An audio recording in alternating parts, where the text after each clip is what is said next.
5 o'clock is our time. San Antonio's first news. Good Monday morning. I'm Charity McCurdy. Among our top stories, former President Trump is set to meet with his probation officer. The IDF rescues 4 hostages in Gaza, and the Boston Celtics are up 2-0 in the NBA Finals. Details ahead. First, traffic and weather together every 10 minutes in mornings.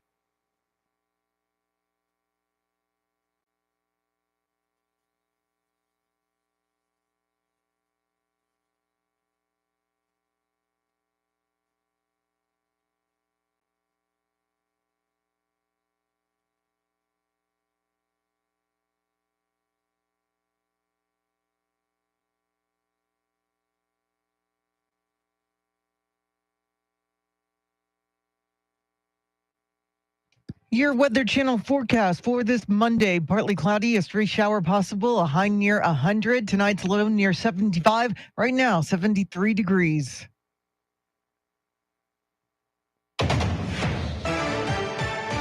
As our Decision 2024 coverage continues, former President Trump held a campaign rally in Las Vegas over the weekend where he said he's the best person to handle the job instead of President Biden, and argued many Americans want to see the success they had from his administration. We're a party of common sense. We want to have that strong military. We have to. I totally rebuilt the military. All of the things that we did, that's what they want. The greatest economy in the history of our country is what we had, and people want to go back. Meantime, Trump will be interviewed by a probation officer today. Here's Fox's Kevin Uretsky. Several unnamed sources tell the Associated Press the former president will speak to New York probation officials via video from Mar-a-Lago. This is prior to his July 11th sentencing date, following his conviction for falsifying business records in the so-called hush money case, where it was determined he paid off porn star Stormy Daniels to keep an alleged affair quiet before the 2016 election. President Trump maintains he is innocent. The purpose of the interview is to prepare a report for the judge, which can be used to determine proper punishment. Judge Juan Merchan can hand down a sentence ranging from probation and community service to 4 years in prison. Kevin Uretsky, Fox News. Texas Democrats are trying to put the best face on the uphill battle they faced in the fall elections. The party faces internal splits over how to respond to immigration and the Israel-Hamas war, and they're saddled with an incumbent president who's deeply unpopular in Texas. During the Texas Democratic Party's convention in El Paso, they agreed to defy Republican extremism, to champion abortion rights, public education, and gun control, and to scare people with the idea of a second Trump presidency. Well, school choice may soon become a reality in Texas after wins in the GOP primaries. While political watchers say the numbers appear to be there in the House, there are questions about the Senate. There's a couple state senators that will be retiring. They might be no votes. And so we're not sure exactly how many votes we truly have in the Senate. Christian Collins with the Texas Youth Summit says they're working to make sure any bill that is considered isn't watered down. He says while proponents of school choice have made progress, only time will tell whether or not Texas gets strong school choice. While Hunter Biden's federal firearms trial picks back up today in Delaware, the president's son's accused of illegally buying and possessing a gun while being addicted to drugs in 2018. There's been no official word yet, but it is possible Hunter will take the stand to testify. Friday saw his oldest daughter question about her father's drug use. She said she knew at some point that he was struggling with addiction, but was hopeful that he was making progress after entering rehab. Well, a member of Israel's war cabinet resigned yesterday, and now Israel's prime minister wants him back. Here's Fox's Ashley Strohmeyer. Israeli Prime Minister Benjamin Netanyahu is urging Benny Gantz to change his mind and rejoin the country's war cabinet. Gantz, a centrist member, resigned from the government yesterday over Netanyahu's handling of the war in Gaza. He was expected to step down on Saturday, but that plan was put on hold after the IDF rescued 4 Israeli hostages. Gantz's leaving does not pose an immediate threat to Netanyahu, but it means he will need to rely more heavily on his far-right allies. Gantz has grown frustrated with Netanyahu's handling of the war, accusing him of putting his own political survival over the country's security needs. A new outdoor basketball half-court is now available to the public at the Rock at La Cantera. The half-court opened Saturday as part of the Play SA program. The public is welcome to use it for pickup games, shoot-around, or free play from 9 a.m. to 9 p.m. every day. Spurs Give, a nonprofit affiliated with Spurs Sports and and entertainment will use the space for basketball clinics and other events throughout the year. Well, the Boston Celtics are 2 wins away from an NBA record 18th title following their 105-98 victory against the Dallas Mavericks in Game 2 of the NBA Finals. 7 seconds remaining. The Celtics are going to take a 2-0 lead in the finals. A smothering defense here in the fourth quarter. That's ABC with the call. The series heads to Dallas Wednesday night. Well, WNBA star Caitlin Clark is reacting to being left off the U.S. Olympic women's basketball team. Here's Fox's Christina Coleman. Caitlin Clark told reporters she's not disappointed about not making the team. She says it's motivation, and hopefully in 4 years she could be there. She was very positive about the situation. Honestly, no disappointment. I think it just gives you something to work for. That's a dream. Hopefully one day I can be there, and I think it's just a little more motivation. Meantime, some fans and sports analysts criticized the decision to not have Clark on the Olympic team, considering the WNBA #1 draft pick is the all-time leading scorer in NCAA Division I history, and she is the fastest WNBA player to reach 200 points and 40 assists in the league's history. Millions of new fans have tuned into Clark's games to watch her compete. The roster was chosen by the Women's Basketball Committee. It is 5:06, news at the top and bottom of every hour, along with breaking news as it happens. I'm Charity McCurdy. Traffic and weather coming up.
Good morning and welcome into Monday, the 10th day of June. 148 days till the 2024 election, 89 days till opening night in the NFL, the Baltimore Ravens at the Kansas City Chiefs, 48 days until the Paris Olympics, and only 18 days till the first presidential debate on CNN. Charity, how are you? I'm doing all right for Monday. How about yourself? It is Monday, and I feel like it's a Monday. It definitely feels like it, yeah. It definitely does. Dragging a little bit on the way in. But Yeah, dragging a little bit, and Chris Duell not feeling well, so he will not be with us today. Hopefully, he returns tomorrow. yeah.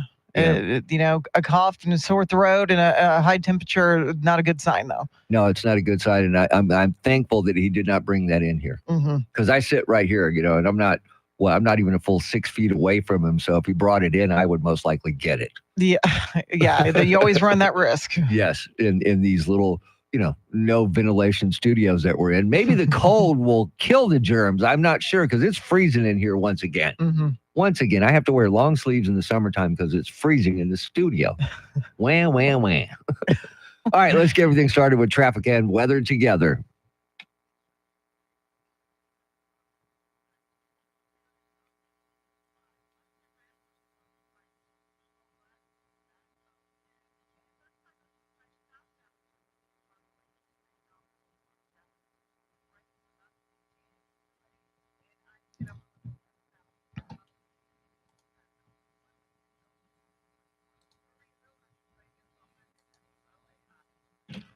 Partly cloudy today, stray shower, thunderstorm possible, highs in the upper 90s, near 100. Tomorrow, partly cloudy skies, a stray shower, thunderstorm possible, highs in the upper 90s. Then on Wednesday, a mixture of clouds and sun in the morning with more clouds later in the day, a stray shower, thunderstorm possible, highs in the mid 90s. 75 in Alamo Ranch, 75 in Chavano Park, and 73 right here in Stone Oak. WOAI News Time, 511.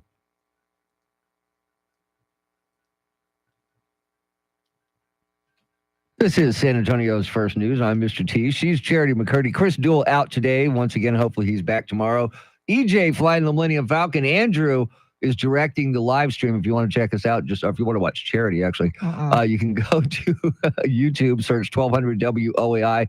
We have a live stream. Several people already checking us out this morning. So, Charity, how was your weekend? It was awesome. We went to the beach, Padre Island National Seashore, and we left at 5 in the morning. And we left on time because my son, 4 years old, was so excited about going to the beach that he woke up at 1 o'clock in the morning and wouldn't go back to sleep. So I was, up with him and getting everything ready. And we arrived just before 8 a.m., got everything set up. No drama with the pop-up tent, because that can happen sometimes. Kids had a blast, and we were back home by 4:30. Oh, that's beautiful. We do day trips because I can only handle one day at the beach. The kids are wiped out. We are too. Yeah. So we don't, and that's when people start showing up and crowding you in. Yep.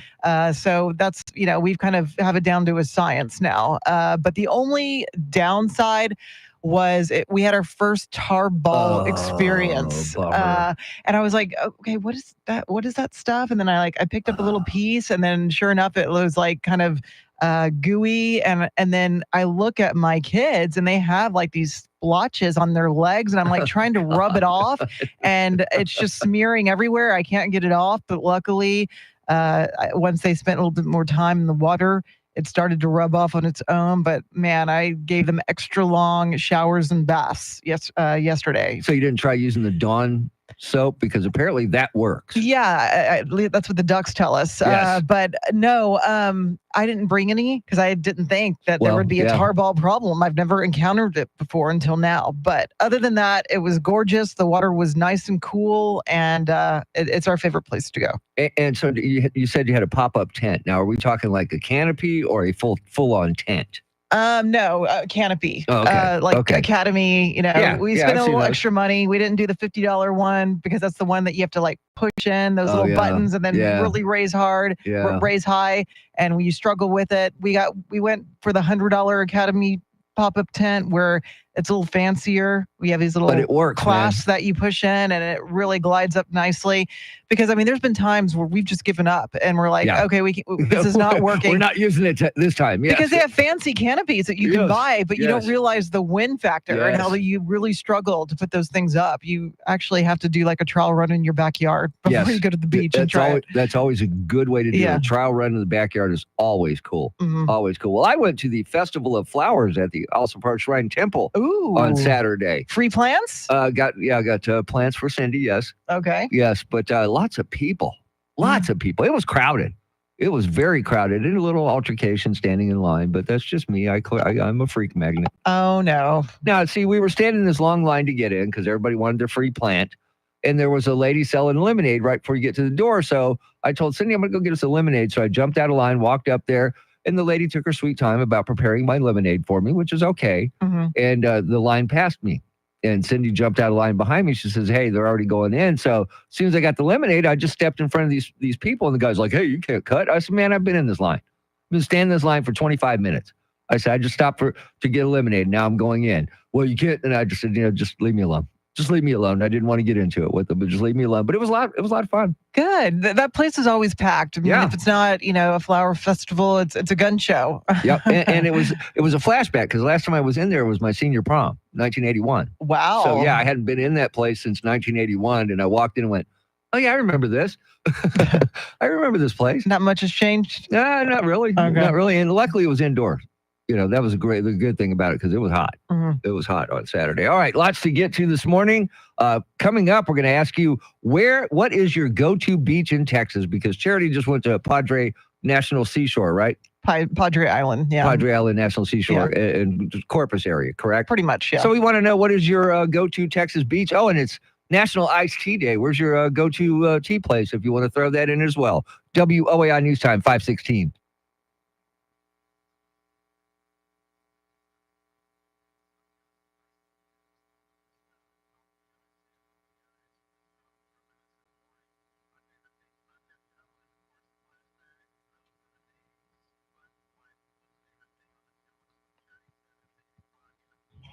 Hello, everybody. How's everybody going? Tracy, how are you? Travis, Rooster, Tim, everybody doing good?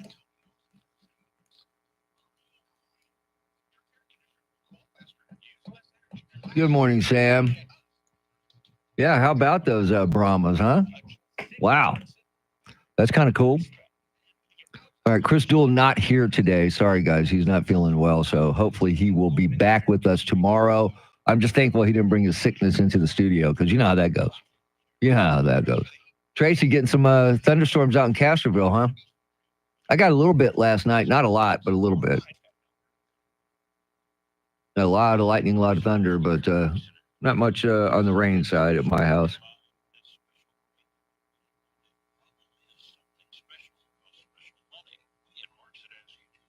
Oh, that's cool, man. Good morning, Gilbert. I like that, Travis.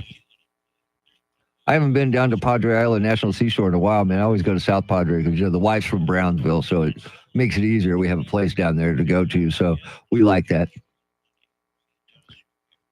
All right. I hope everybody had a great weekend.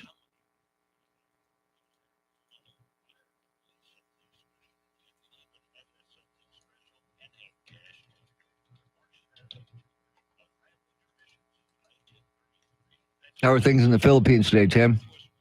Hot? Yeah, I see that on the radar, Travis. I see a lot of thunderstorms coming in. Hey, can use the rain. I like it.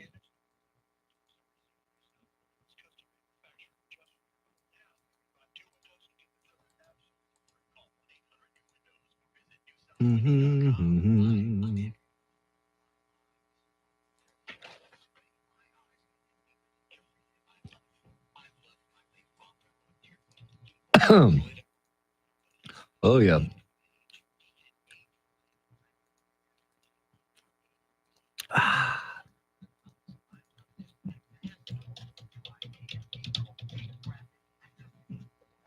Oh.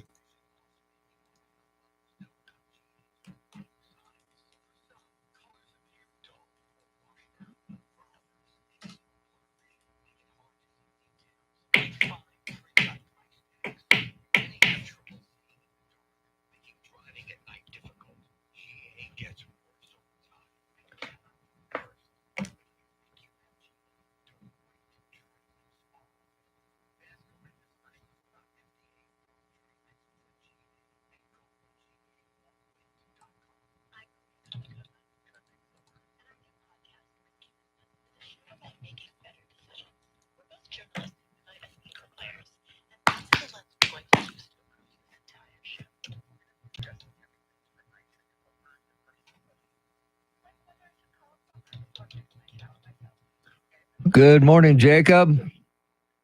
Damn, Tim, that's hot. Wow.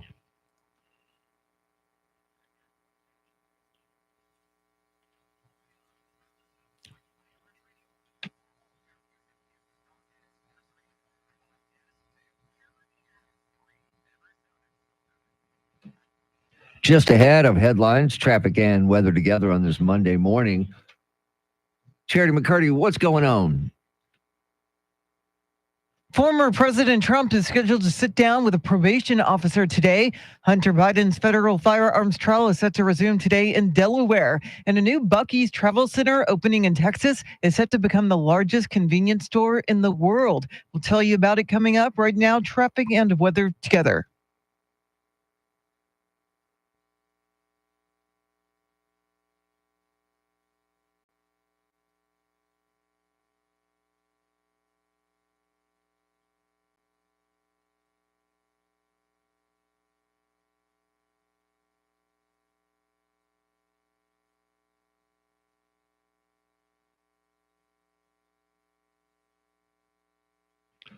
Looks like we got some rain in the forecast. How much and when? We welcome in News 4 San Antonio meteorologist Joe DiCarlo.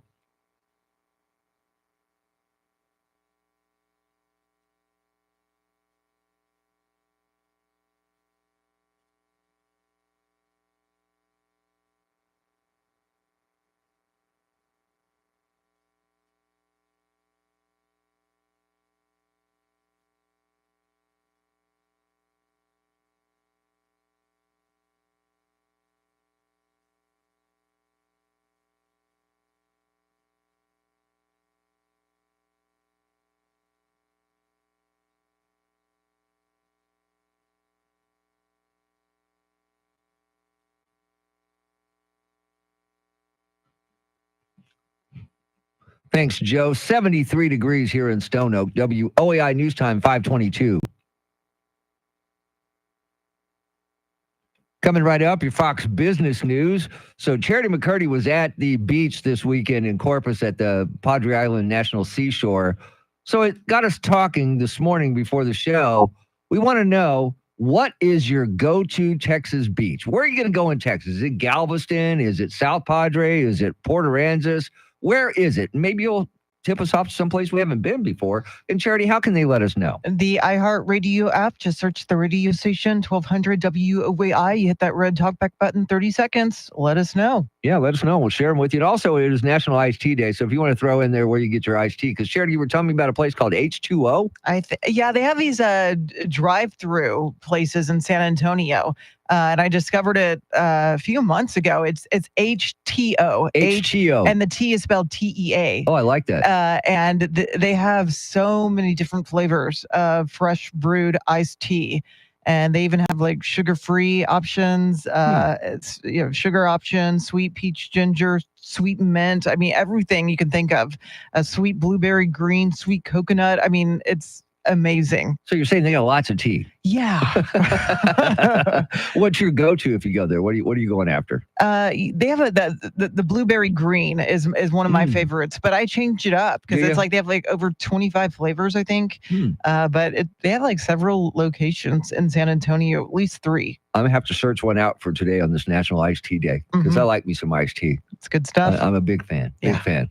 All right, coming up at 5:40, we have a chance for rain this week. How much and when? We'll talk about that coming right up. It's now time for your Fox Business News. WOAI News Time 524.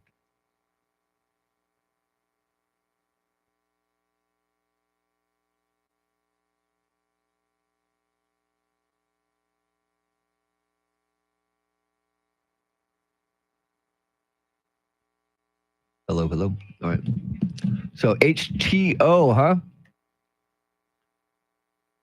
You just want an unsweetened tea, Travis, and you got to go. Oh, how was the cave without a name?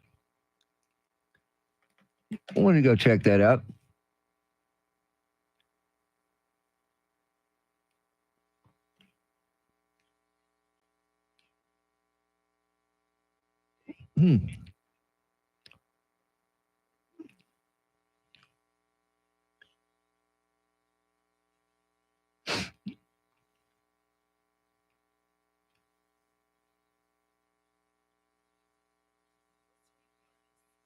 Cool. So about an hour tour. I like that, man. Nice and cool down in that cave too, isn't it?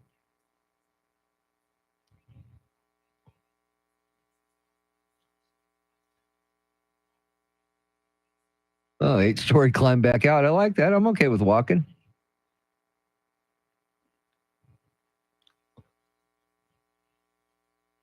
Yeah, that's what I thought. Nice and cool. Man, I remember being in Natural Bridge Caverns before, and it gets kind of cool down there. I like that.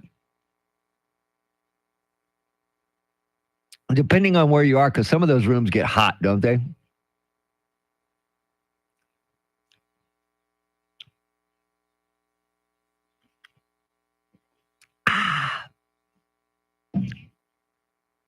All right, I got to go check out some radar, and then Charity's going to have the news for you coming up here in a couple minutes. So enjoy Charity. All right, I'll be back.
5:31 is our time. San Antonio's first news. Good Monday morning. I'm Charity McCurdy. Among our top stories, another downpour in our area is expected. Former President Trump is set to meet with his probation officer, and the biggest convenience store in the world opens today in Texas. More ahead. First, traffic and weather together every 10 minutes in mornings.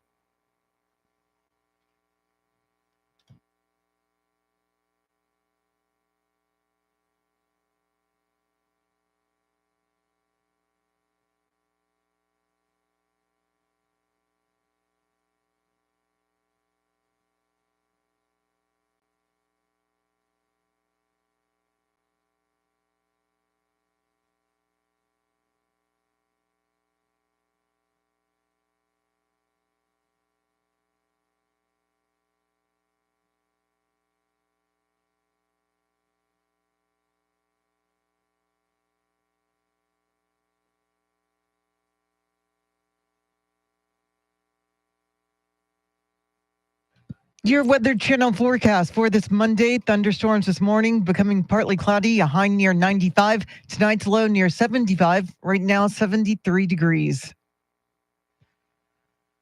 Well, the San Antonio area got rain late last night, and now another round of storms are moving into the area from the west. It's likely packed with strong winds, possibly some small hail, and heavy downpours can be expected.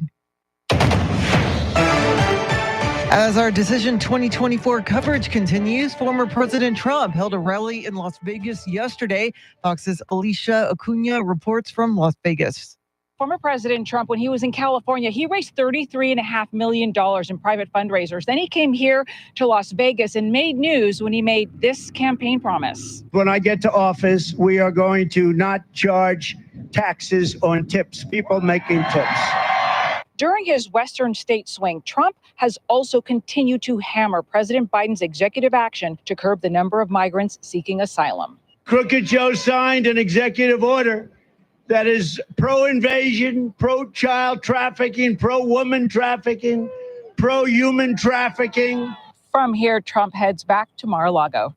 And Trump is scheduled to sit down with the probation officer today. He will take part in a virtual interview with the officer in New York City from his Mar-a-Lago estate in Florida.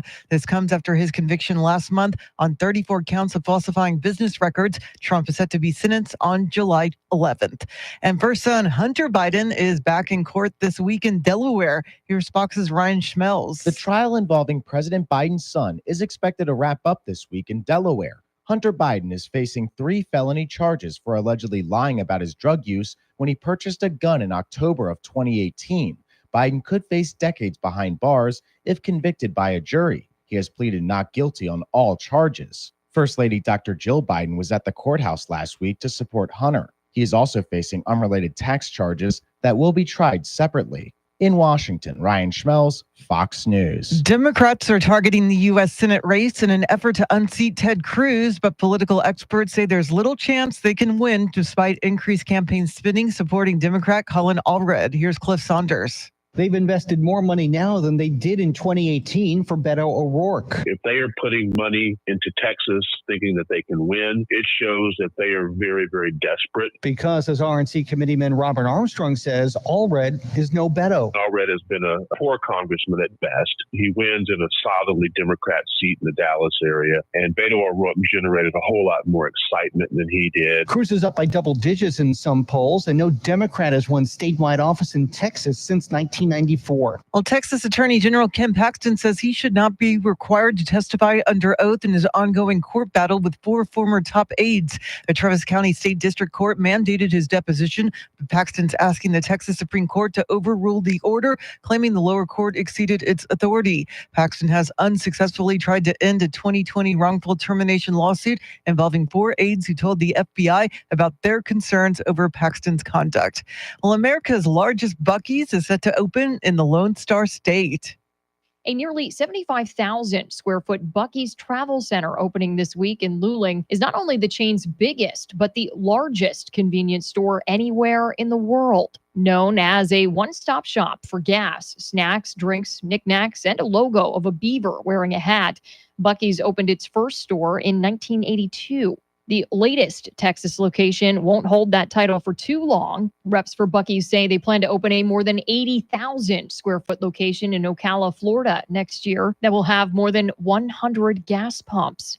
Kristen Goodwin, Fox News. Well, Caterpillar's development of a new industrial engine means jobs are coming to the San Antonio area. The company recently announced plans to invest $70 million in its Schertz facility to make components for the new C13D industrial engine. Another $20 million set to be invested in the company's Seguin facility to assemble the engines. Caterpillar has about 2,200 employees in the greater San Antonio area. Well, 10 people were injured in a shooting incident at a Madison, Wisconsin rooftop party early yesterday morning. Mary Stoker Smith reports. Madison police say several hundred people were attending that get-together. The victims range in age from 14 to 23, but none have life-threatening injuries, we're told. Police say the call first came in for a large party just before 1 a.m, but when first responders arrived, they were told shots had been fired. The police chief says 2 different shell casings were found on the scene, which could indicate more than one shooter. They say the community is lucky the outcome wasn't worse. And so far, no arrests. It is 5:37 now with breaking crime news from around the country. Here's Nancy Grace.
Traffic and weather together in a minute, but first, a check of your money and the world of business. We say good morning to Scott Card live at the Bloomberg News Desk.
All right, thanks, Scott. News at the top and bottom of every hour, along with breaking news as it happens. I'm Charity McCurdy. Here's traffic and weather.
San Antonio's first news on this Monday morning. Mr. T, along with Charity McCurdy, Chris Duell out today. He should maybe be back tomorrow. We're not sure how well he'll be feeling tomorrow, but hopefully he makes a fast recovery.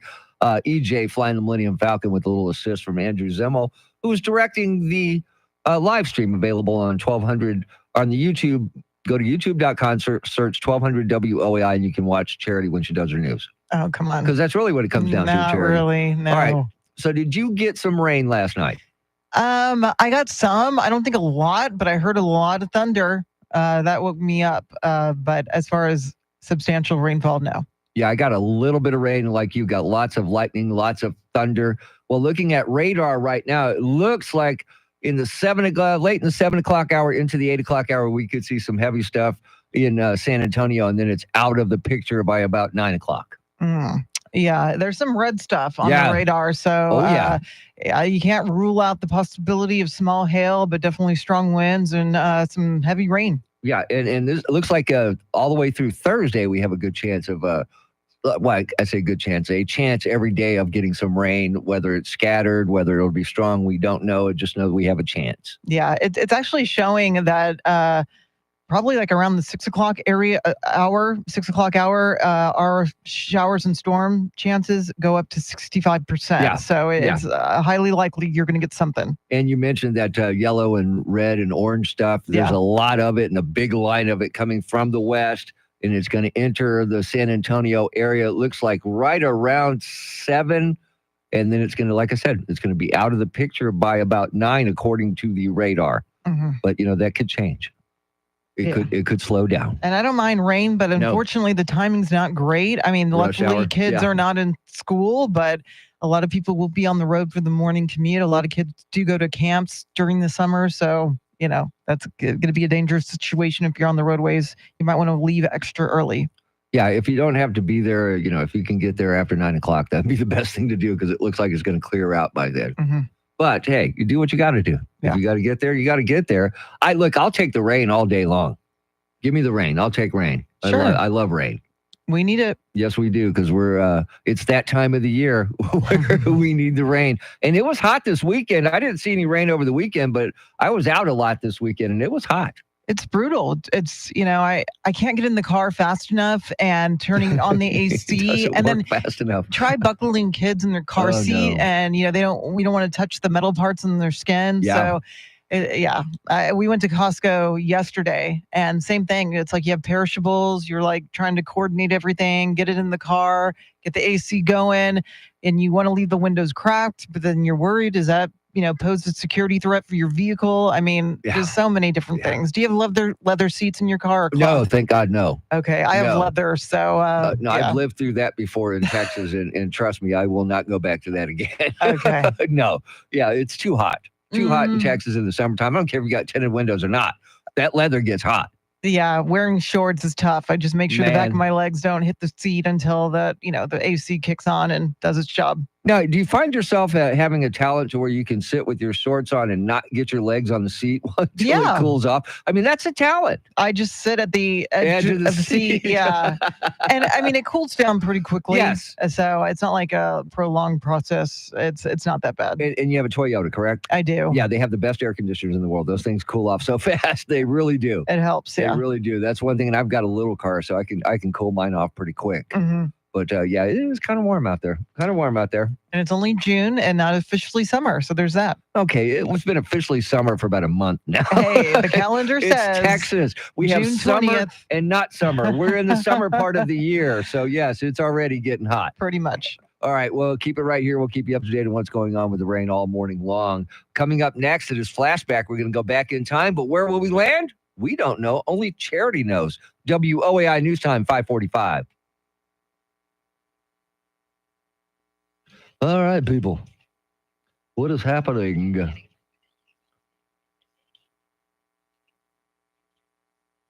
All right. Okay.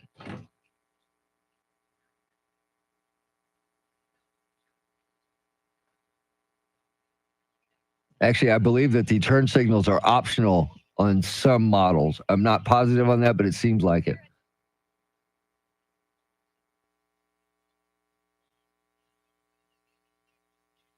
Hector Gomez, good morning.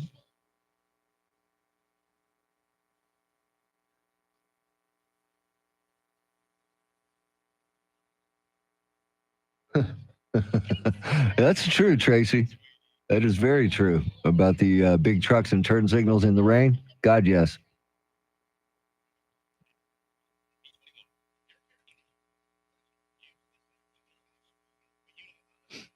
Banu, banu, banu, banu.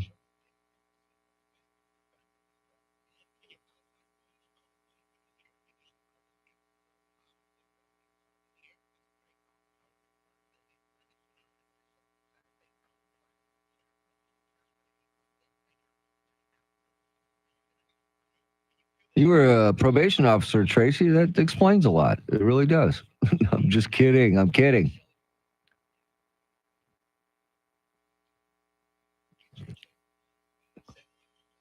Give me the VIN.com. Tim, they don't know how to drive sometimes when it's dry, much less when it rains. That just gives the degree of difficulty goes up a lot.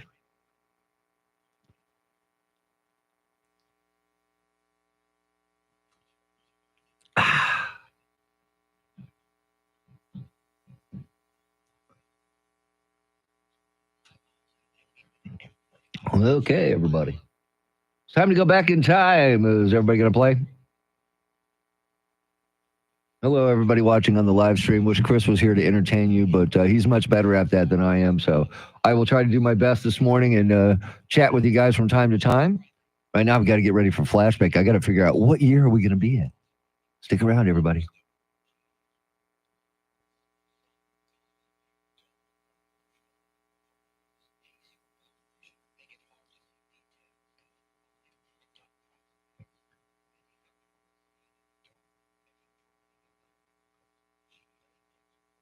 Mm-hmm.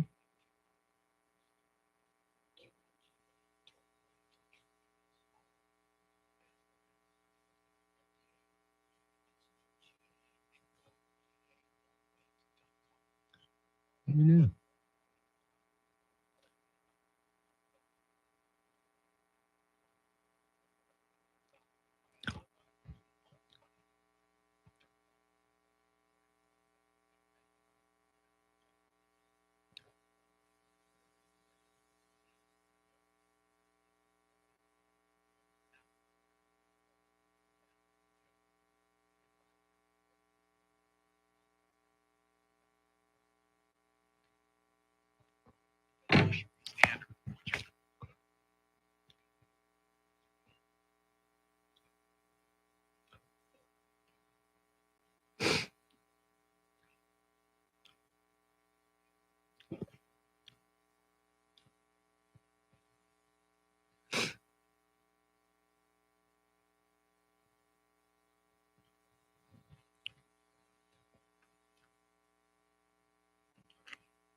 Just ahead of headlines, traffic, and weather together.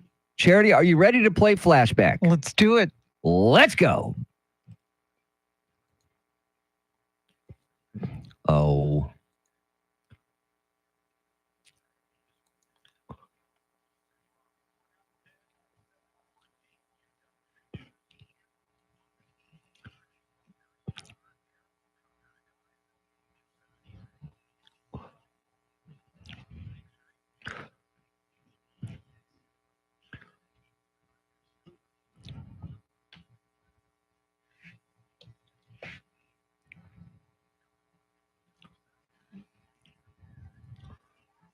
Oh, man.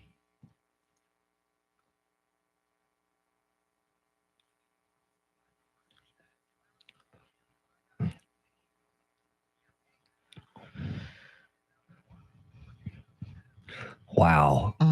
Charity, you have any idea on this one? I know it's early 2000s, but to be safe, I'll do the middle one. 2001? Yeah. All right, let's take 2001.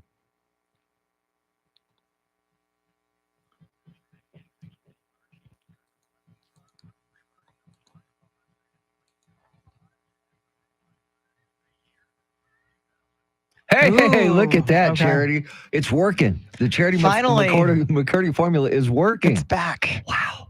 I was worried because I did not know that one at all. Mm-mm. All right, coming up next, though, we're going to share your talkbacks, your go-to Texas beach, and of course, if you got an iced tea place, you want to go ahead and throw that in. Feel free to do that. Charity, what else is going on? Another line of storms are moving in from the west, setting the stage for heavy downpours. Former President Trump will sit for a virtual interview with a probation officer as part of the sentencing process for his felony conviction in the hush money case.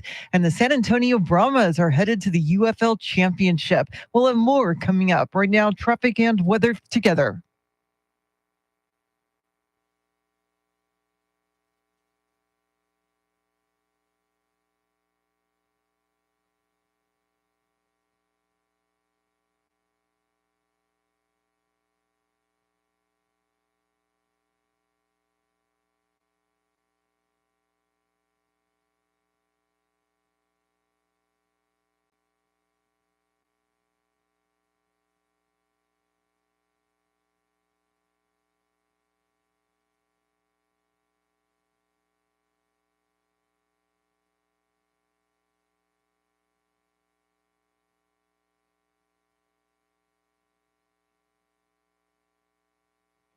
Scattered thunderstorms this morning, partly cloudy this afternoon, highs in the mid to upper 90s. Tomorrow, a mixture of clouds and sun, a stray shower or thunderstorm possible, highs in the upper 90s.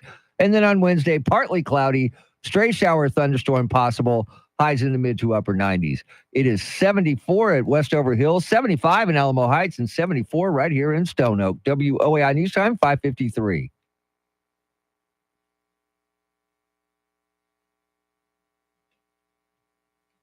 San Antonio's first news, Mr. T along with Charity McCurdy. Chris Duell out today. Hopefully he recovers and returns fast.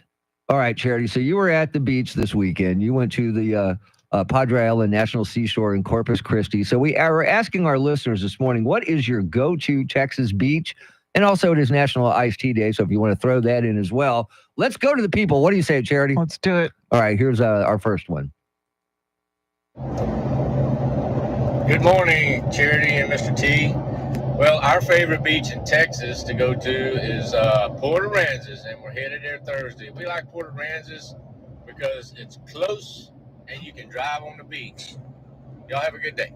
It is close and you can drive on the beach. That is for sure. And that's the appeal of Padre Island National Seashore. It's close. It's 2.5 hours, so the kids don't go too crazy in the car. And you do drive on the beach and just park where you want to set up shop. See, I used to love when you could drive on the beach, but I'm so spoiled going down to South Padre Island where you don't drive on the beach, and I like it.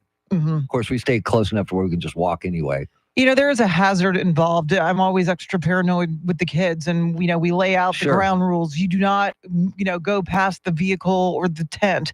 Never go out past the car because there's, you know, and that's the other beef I have is some of those cars are driving way too fast on the beach. You are correct. Yeah. Yeah, there is a speed limit should be really, really slow because you're just, you know, creeping. You're not trying to get someplace in a hurry, are you? Yeah. Well, some people are apparently. They really are. Let's go out to Pipe Creek. Good morning, Tim and Charity. This is Danny in Pipe Creek. It's thundering and lightning here in Pipe Creek.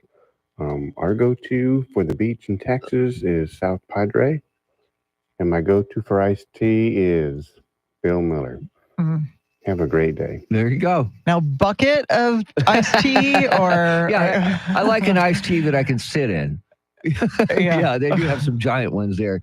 All right, let's check in with Fred. Good morning. This is Fred. Best place to go in Texas is South Padre Island. It was awesome. I was just there this weekend, me and the wife, and we had a good time, good food, good lot of people out there. I mean, the water was nice and crisp, and it was awesome time. So, and iced tea from Bill Miller's is the best tea I have had in a while. Or my daughters, because she makes some good tea as well. Now, Charity, when you make tea, do you do sun tea or do you use a tea maker? What do you use? I always just get tea from somewhere like Bill Miller's or HTO, something like that. I don't drink tea too often just because of the caffeine. But when I do, I'm super lazy and don't make it on my own. Well, I have a Mr. Tea. I'm not kidding. It's made by Mr. Coffee and it's called a Mr. Tea. Okay. And it makes tea. All right. And that's what I make, green tea. That's what I drink. I'm a green tea kind of guy. All right, we got time to go out to our favorite school teacher in Lytle. Hey, Mr. T and Charity, this is Stephen from Lytle, and my favorite beach is Port A. Every time we've gone, it's been less crowded than Corpus Christi. It's got good, plain sand. Water's nice, so I enjoy that the most. Now, I'm with Charity on the tea. HTO, my parents live in San Angelo, and they introduced me to their coconut tea, which at first I thought was weird, but now I'm addicted to it. And so I need to try the other flavors too. But HTO is my favorite. Y'all have a great day. See, I'm going to have to go check out HTO now that everybody's telling me it's really good. But coconut tea, I don't know about that. They make it work. I know. Do It's they? Very unusual flavors, but it's great on the palate. All right, keep them coming. Just go to the iHeartRadio app. If you don't have it, download it. It's free. Once you get there, search 1200 WOAI. Look for the circle with the microphone in it. You hit it. You got 30 seconds. We want to know what is your go-to Texas beach.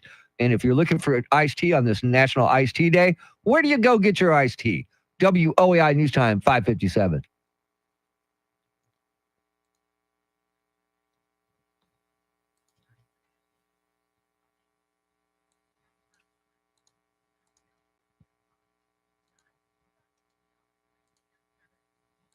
All right, everybody, we're back. Echo 5 Hotel, what's up?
All right.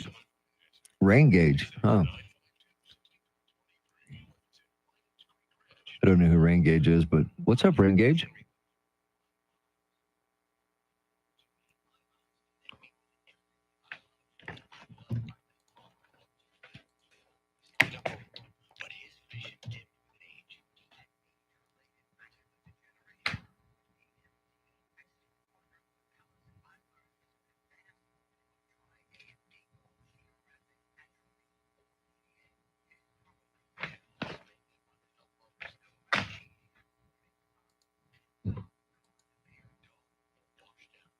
All right. Still raining in Castroville. Cool.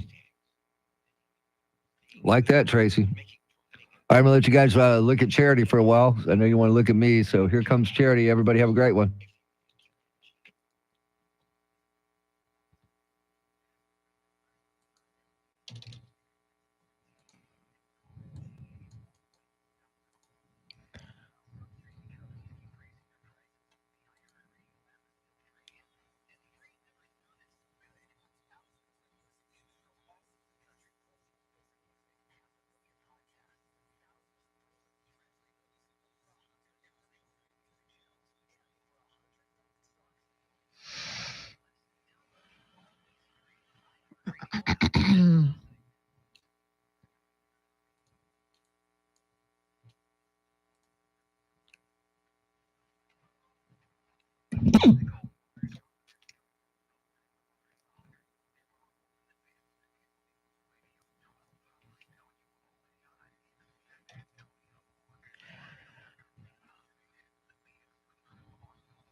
6:01 is our time. San Antonio's first news. Good Monday morning. I'm Charity McCurdy. Among our top stories, former President Trump is set to meet with a probation officer.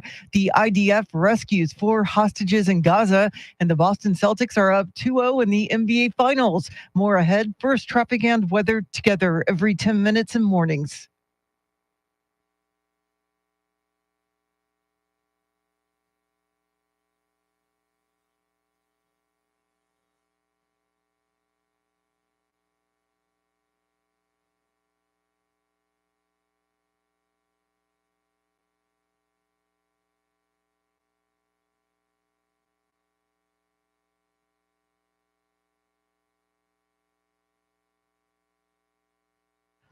Your Weather Channel forecast for this Monday. Thunderstorms this morning, becoming partly cloudy, a high near 95. Tonight's low near 75. Right now, 73 degrees. Well, we are watching the radar, and now another round of storms are moving into the area from the west. It's likely packed with strong winds, possibly some small hail and heavy downpours can be expected. The San Antonio area got showers and storms overnight. Keep it here for the very latest. As our Decision 2024 coverage continues, former President Trump held a campaign rally in Las Vegas where he said he's the best person to handle the job instead of President Biden, and argued many Americans want to see the success they had from his administration. We're a party of common sense. We want to have that strong military. We have to. I totally rebuilt the military. All of the things that we did, that's what they want. The greatest economy in the history of our country is what we had, and people want to go back. Meantime, Trump will be interviewed by a probation officer today. Here's Fox's Kevin Uretsky.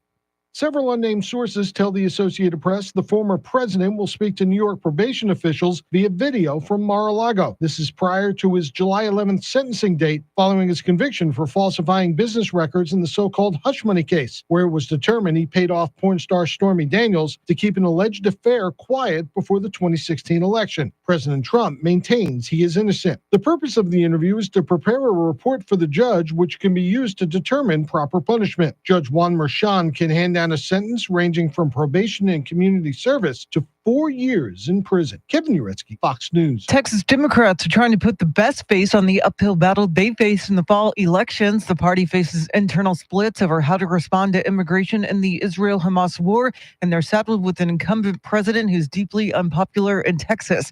During the Texas Democratic Party's convention in El Paso, they agreed to defy Republican extremism, to champion abortion rights, public education, and gun control, and to scare people with the idea of a second Trump presidency. Well, school choice may soon become a reality in Texas after wins in the GOP primaries. While political watchers say the numbers appear to be there in the House, there are questions about the Senate. There's a couple state senators that will be retiring. They might be no votes. And so we're not sure exactly how many votes we truly have in the Senate. Christian Collins at the Texas Youth Summit says they're working to make sure any bill that is considered is not watered down. He says while proponents of school choice have made progress, only time will tell whether or not Texas gets strong school choice. Hunter Biden's federal firearms trial picks back up today in Delaware. The president's son is accused of illegally buying and possessing a gun while being addicted to drugs in 2018. There's been no official word yet, but it is possible Hunter will take the stand to testify. Well, a member of Israel's war cabinet resigned yesterday, and now Israel's prime minister wants him back. Here's Fox's Ashley Strohmeyer. Israeli Prime Minister Benjamin Netanyahu is urging Benny Gantz to change his mind and rejoin the country's war cabinet. Gantz's centrist member resigned from the government yesterday over Netanyahu's handling of the war in Gaza. He was expected to step down on Saturday, but that plan was put on hold after the IDF rescued 4 Israeli hostages. Gantz's leaving does not pose an immediate threat to Netanyahu, but it means he will need to rely more heavily on his far-right allies. Well, the Boston Celtics are 2 wins away from an NBA record 18th title following their 105-98 victory against the Dallas Mavericks in Game 2 of the NBA Finals. 7 seconds remaining. The Celtics are going to take a 2-0 lead in the finals. A smothering defense here in the fourth quarter. That's ABC with the call. The series heads to Dallas Wednesday night. The San Antonio Brahmas are heading to the UFL championship game after beating the St. Louis Battlehawks yesterday 25-15. It was their first win over St. Louis of the season. The Brahmas will now face the Birmingham Stallions Sunday afternoon at 4 p.m. The Brahmas beat the Stallions 18-9 at the Alamo Dome earlier this season. It is 6:06. News at the top and bottom of every hour, along with breaking news as it happens. I'm Charity McCurdy. Traffic and weather coming up.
San Antonio's first news, Mr. T, along with Charity McCurdy. Chris Duell out today. Hopefully he'll recover soon. He's a little under the weather. EJ flying the Millennium Falcon. Andrew Zimmel with an assist, and he is directing the live stream. If you want to check us out, just go to youtube.com, search 1200 WOAI, and you can watch Charity do the news. That's what everybody's coming for, Charity. They're not coming to watch me. They're coming to watch you. I don't know about that. As they should. They shouldn't be watching me. I'm nothing to look at. Charity, you're the one to look at. Everybody wants to see what you look like. You're too kind. No, I'm just telling it like it is, Charity. Tell it like it is. All right, coming up this hour, we're going to check in with White House correspondent John Decker. Over the past week, First Lady Jill Biden has been racking up enough air miles to make any frequent flyer jealous, and the taxpayers are paying for it. John Decker will explain why that is happening and where she's been and why we're still paying for it. He's got that coming up at 6:40. Right now, let's get traffic and weather together.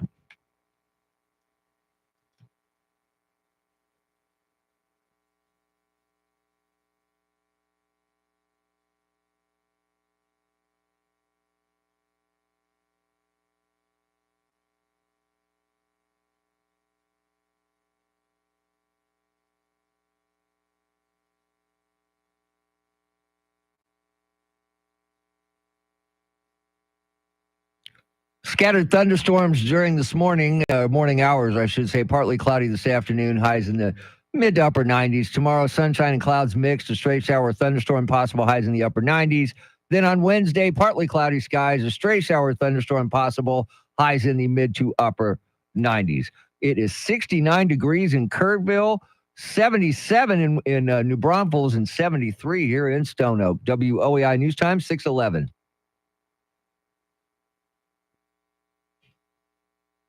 Former President Donald Trump set to sit for a virtual interview with a New York City probation officer today. Now, the interview is required after a guilty verdict and before sentencing, and we know sentencing is happening on July 11th, just 4 days before the Republican National Convention. Now, on Friday, this is kind of strange. On Friday, Judge Juan Merchan wrote a letter to the attorneys in the case to alert them about a problem with the jury. Now, the problem was a comment made on a post unrelated to the trial on the Unified Court System's public Facebook page, which said, "My cousin is a juror," and said Trump is getting convicted. And it was posted before the verdict was even reached. So I'm wondering, does that add fuel to the appeal? Possibly. The Judge Merchan has not indicated whether or not that now deleted post has been investigated or whether officials suspect any wrongdoing. But definitely something worth looking into. That's not good at all. No, it's not good at all. And look, to be a fly on the wall in this probation hearing that they're having today, because apparently this is a standard operating procedure. When you are convicted, you must meet with a probation officer. And I would just like to be able to see what's going on.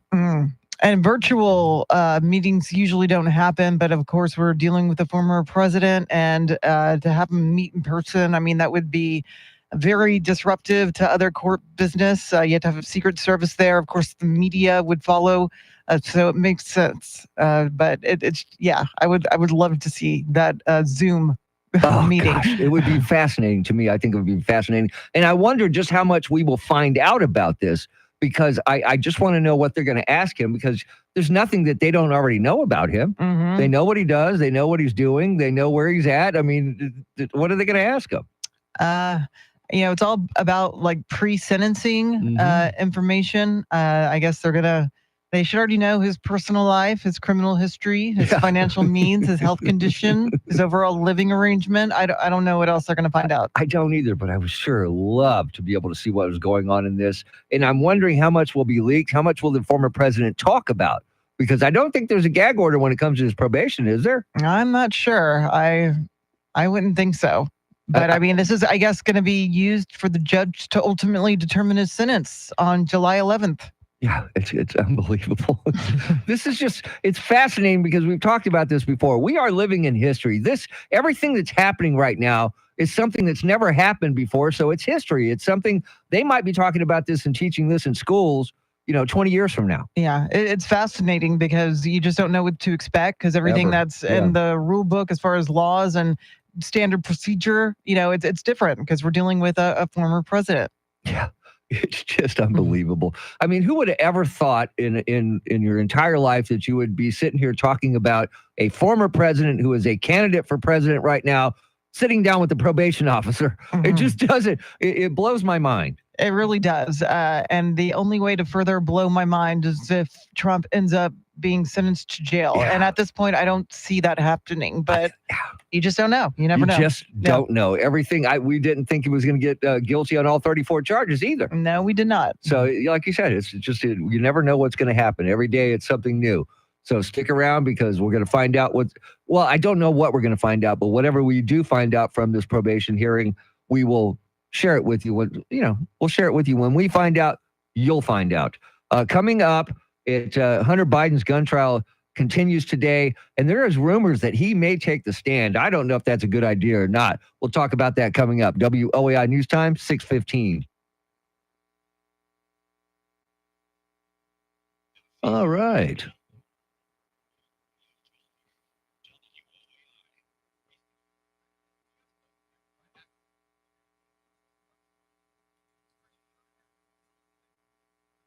All right, Tracy Bogert, what are they going to ask Donald Trump today when he shows up for probation? I mean, you were a probation officer.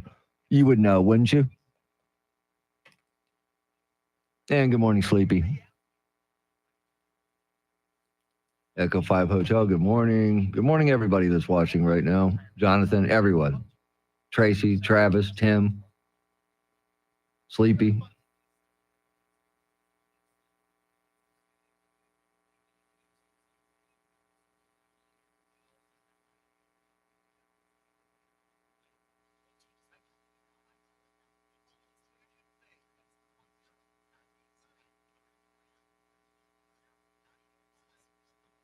Yo, Travis, yo.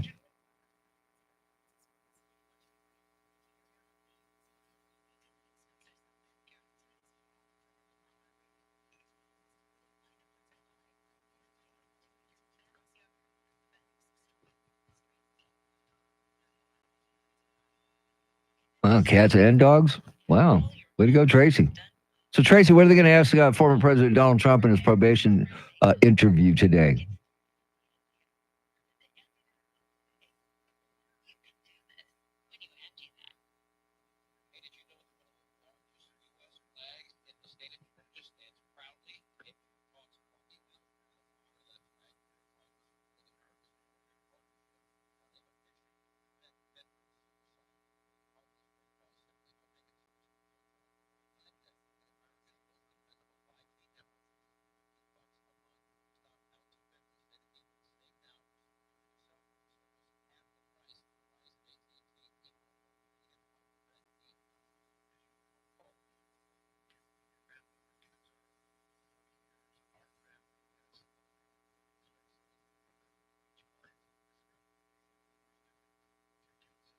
Mm-hmm.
Okay, cool. Thanks, Tracy. I don't think they need to give him a P test, but might as well if you're going to give everybody else one. Shouldn't he get one? That'll be interesting. All right, guys, hang on.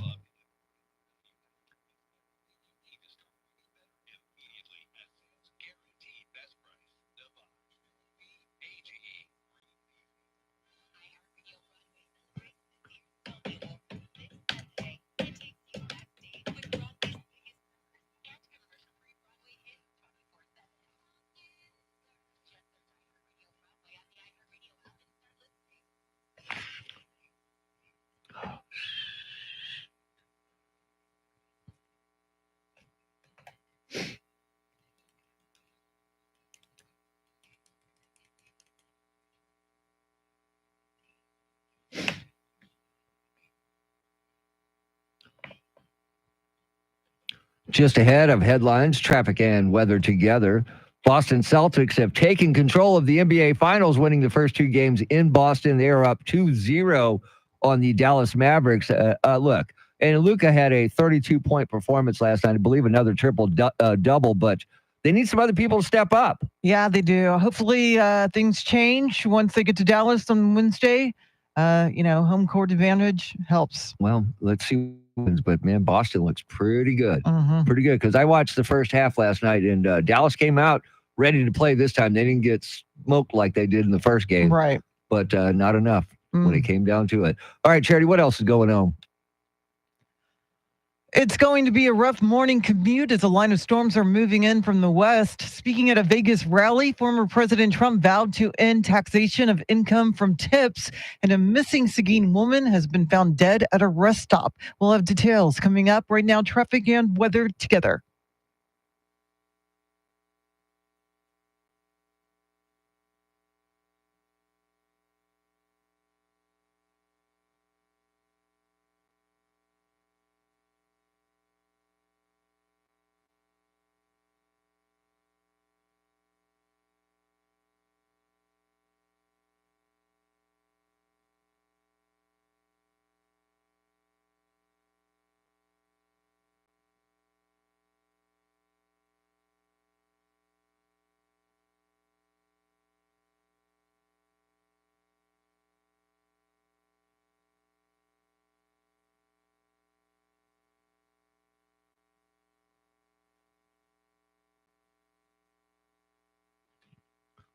Scattered thunderstorms this morning, partly cloudy this afternoon, highs in the mid to upper 90s. Tomorrow, sunshine and clouds mixed, a stray shower, thunderstorm possible, highs in the upper 90s.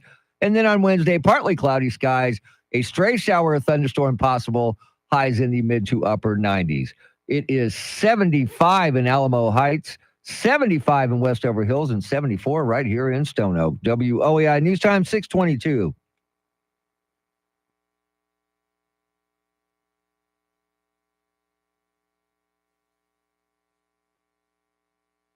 San Antonio's first news on this Monday morning. Mr. T, along with Charity McCurdy, Chris Duell, out today. On Friday, Hunter Biden's lawyers said they would announce today whether he will testify in his own defense at his gun trial as it enters its second week. Now, I'm thinking since they played excerpts from his memoir with his voice, isn't that kind of the same thing as him testifying? Except the cross-examination part. Yeah. I don't think that would be necessarily a good move considering what happened when his daughter took the stand. Yes. That was just awkward. I think they were trying to gain sympathy for Hunter through his daughter. She was trying to paint the picture that he was clean and at the time he purchased that gun. But when they showed text messages, it really just kind of highlighted how erratic Hunter's behavior had become. He was kind of like not exactly father of the year. He wouldn't respond to her text. She's like, I miss you. And sometimes he wouldn't respond till like 2 a.m. So it wasn't a good look for Hunter. No, not a good look at all. And he's charged with 3 felonies stemming from his purchase of that revolver in October of 2018. 2 of the charges are related to accusations that he made false statements on a federal gun form about his drug use. If he's convicted, do you think he's going to do any jail time? It's probably going to be just probation, correct? Probably, yes. Yeah, I just don't see him doing any jail time. And it's his first offense. Mm-hmm. And look, it's just not I don't want to tell people what to do, but if you're going to break the law, the worst thing you can do is have pictures of you breaking the law or text messages about you breaking the law. Yeah. Overwhelming amount of evidence, especially on that laptop. Yes. But they're saying that the trial could wrap up this week. Yeah. So we'll see. Yeah, if they don't put Hunter Biden on the stand today, I think it goes to closing arguments. So we'll find out when we check in with our national correspondent, Rory O'Neill, coming up at 7:40. But that would be my thinking. If he does not take the stand, they'll wrap up their defense, I believe, today and possibly do closing arguments. And by midweek or Thursday, they could be to the jury. I mean, just the optics, though. I mean, this is just so bad for President Biden and for the entire family. I mean, it's sad, really. The fact that everyone's been kind of dragged through the mud as a result of Hunter's behavior. I mean, it's just kind of sad to hear about the strippers and the lengths he was willing to go to, get his fix. And the fact that he had his brother's widow digging through a dumpster to retrieve a gun that she threw away because she was worried about his safety and worried about her own kids' safety. And you can't blame her for that. No. And then in his memoir, one of the parts that I remember hearing was the fact that he had his superpower was to be able to find crack in no matter where he was. That's really not a good superpower to have, Hunter. Oh. At all. Don't do drugs. That's the message here. Yeah. Exactly. All right. Coming up at 6:40, White House correspondent John Decker joins us.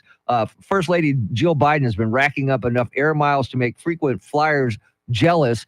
but it's all at our expense, and that's policy. We'll find out why. Coming up, WOAI News Time, 625.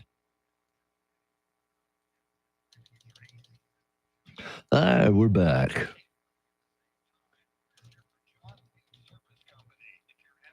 Yeah, crack don't smoke itself, people.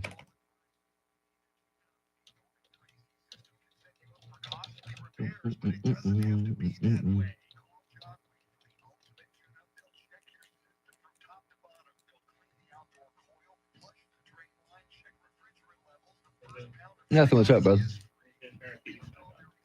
Oh, I just turned them back on. God, this is ridiculous, man. Can we get this text, man? Okay, fuck this, man. God.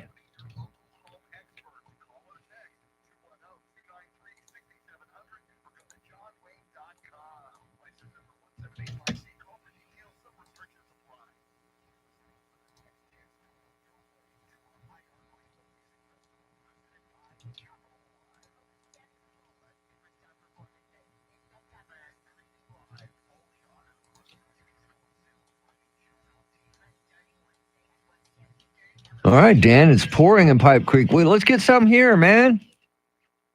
Need some rain here.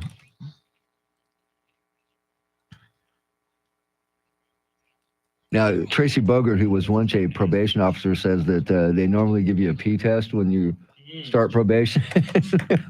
I don't think they'll be giving former President Donald Trump a piss test, to be honest with you. But if it's over Zoom, does that mean somebody has to hold the camera? The camera down. Okay, watch it. Watch it. Watch it. Watch it. Well, you know, here's my other thing, too. If they give it for every probationer, Yeah. was that preferential treatment if they don't give him one? Just If they don't watch him pee in the cup. Yeah. there's that, too. But yeah, it's just fascinating to me. I just don't. This is weird. It's weird. It's not normal. It's bizarre, is what it is. Remember the golden shower speech that allegedly Oh, yeah. Yeah. Hey, we're going to let you watch Charity here for a second.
.30 is our time. San Antonio's First News. Good Monday morning. I'm Charity McCurdy. Among our top stories, it's a wet morning commute. Former President Trump is set to meet with his probation officer, and the biggest convenience store in the world opens today in Texas. Details ahead. First, traffic and weather together every 10 minutes in mornings.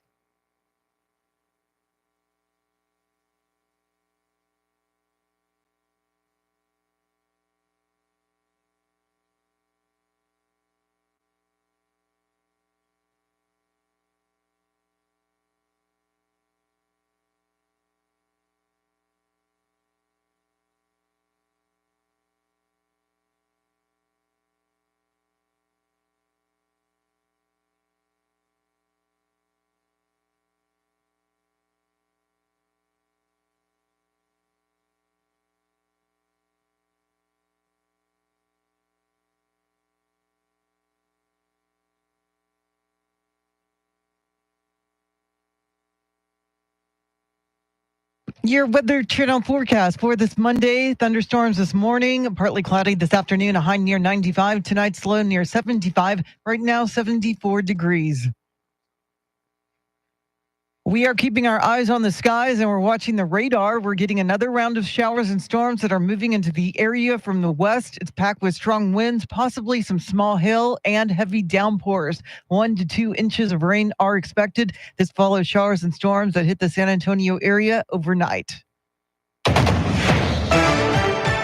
As our Decision 2024 coverage continues, former President Trump held a rally in Vegas on Sunday. Fox's Alicia Acuna reports from Vegas.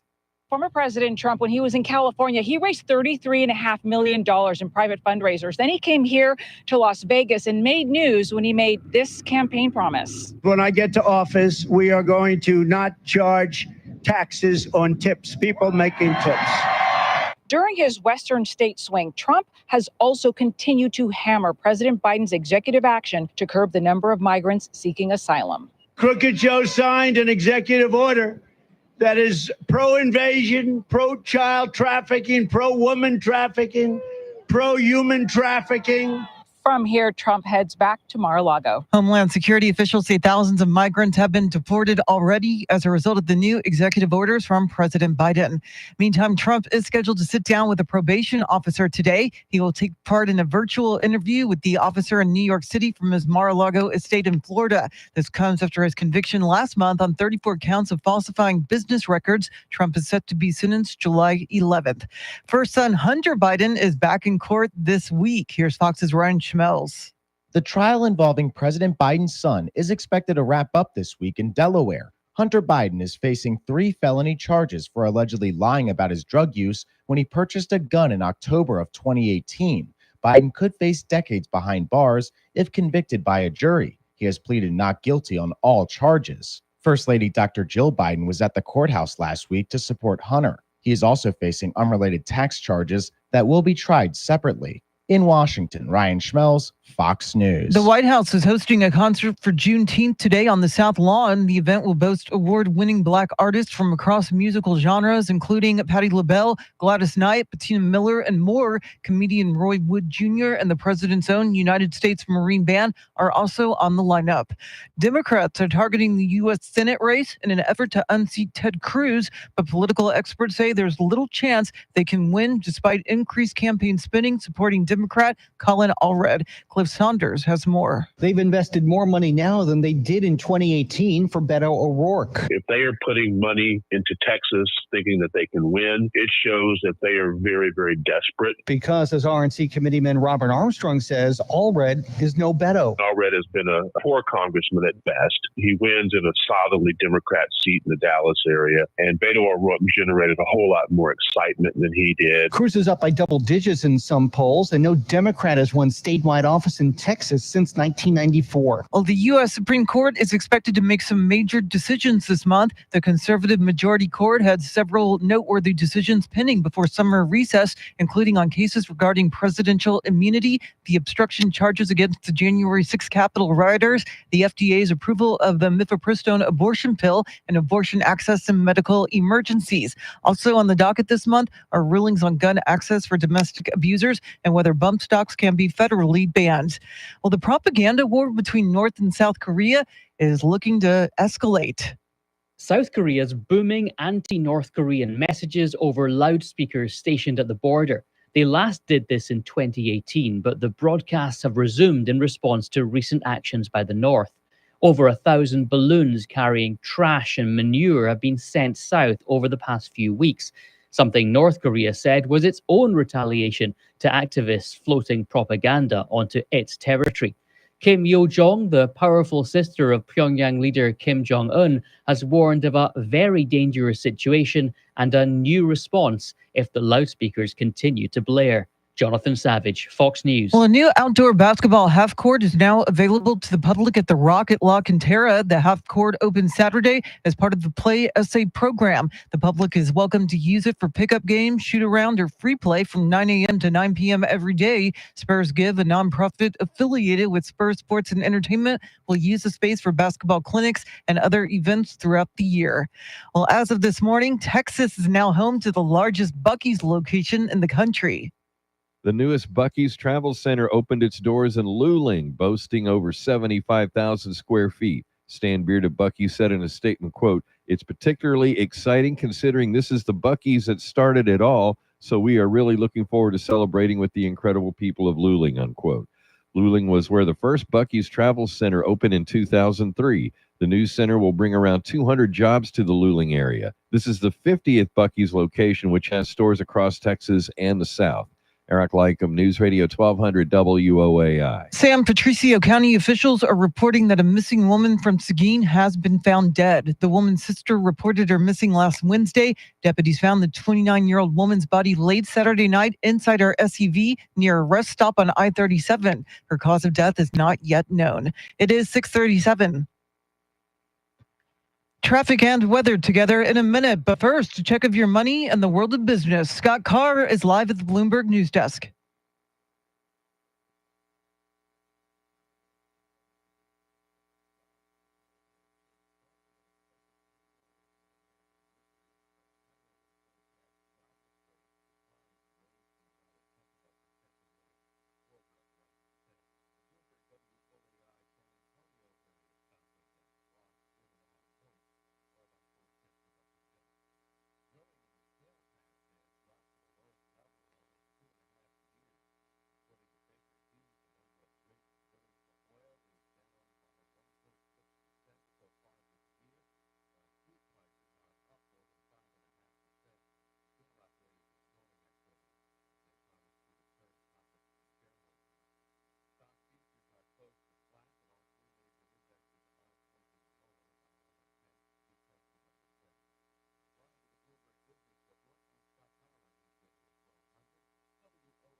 Thanks, Scott. News at the top and bottom of every hour, along with breaking news as it happens. I'm Charity McCurdy. Here's traffic and weather.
San Antonio's first news on this Monday morning. Mr. T, along with Charity McCurdy, Chris Duell out.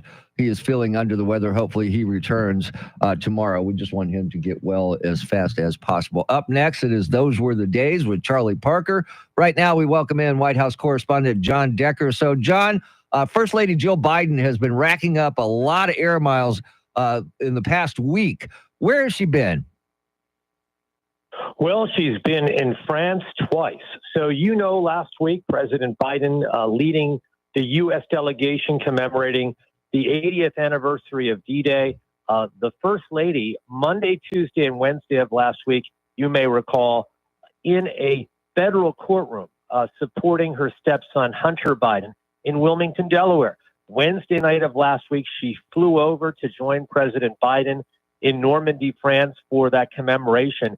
After that commemoration took place, she flew back to the United States to be back in the courtroom to support Hunter Biden on Friday, and then flew back to Paris, France, to join the president for a state visit commemoration celebration being hosted by French President Emmanuel Macron in Paris. So, as you put it, a lot of frequent flyer miles that the First Lady has put on.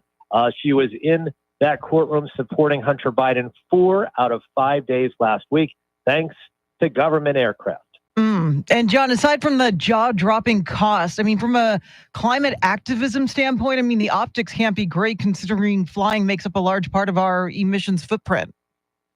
Well, that's exactly right. When the president does a campaign trip, whether it's a Republican president or a Democratic president, that president, if it's a campaign trip, that's not official travel. So what happens is the campaign committees, the Republican National Committee, if it's Trump, for instance, if it's the DNC with President Biden, they reimburse for that air travel.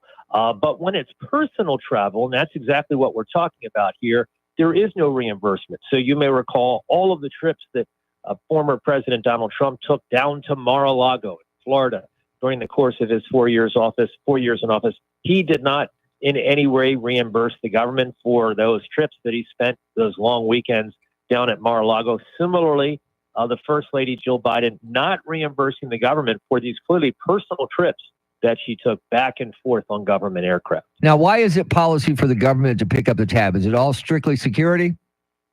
It's all security. First of all, there's no way that you would ever allow the First Lady or the president, for that matter, to fly commercially, even in first class.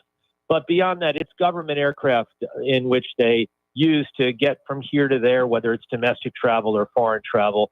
And it's security reasons, all the things associated with government aircraft, the security on board, that is the reason why the First Lady and the president use government aircraft. In the case of the president, he, of course, always travels on Air Force One. And I know there are those that track how many golfing trips or vacations presidents take. John, do we know which president has racked up the most flying miles? That's a great question. I don't know. It would certainly be a president that has served 8 years in office.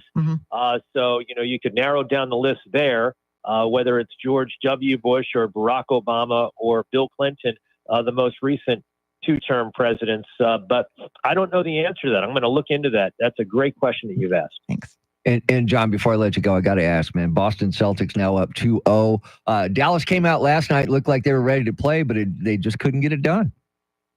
Well, that's right. So Luka Doncic is a phenomenal basketball player, but you need a team to play. So I think that really, I'm going on. I'm not an analyst in basketball. That's not one of my talents. But I watch a lot of ESPN. I watch a lot of Sports Venture, and players like PJ Washington really need to step it up. And I think that's what's going to happen now that it's moving down to Dallas. Game 3, Dallas Wednesday night. I think we're going to see a very different team come out for the Dallas Mavericks, and I think they're going to chalk up a win on Wednesday. And it seems to me, John, that Kyrie Irving is not playing well in Boston, and I wonder if that has anything to do with the crowd. Yeah, well, that's possible. Kyrie, of course, spent a few years in Boston, and, the Boston fans are relentless in terms of razzing opposing players, particularly opposing players that used to play for Boston. Yeah. So that could be it. So he's going to be back friendly territory, playing in Dallas on Wednesday night. And I think that that will make a huge difference for Dallas. I've said all along, I think this is even though, we've seen the first 2 games play themselves out, I think it's a 7-game series. Yeah, I hope you're right. All right, that is our White House correspondent, John Decker. He is the best in the business. Coming up next, it is Charlie Parker with Those Were the Days.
All right, guys, I'm back. Sorry, I was taking care of some business. Trying to get some stuff done here. Da-na-na-na.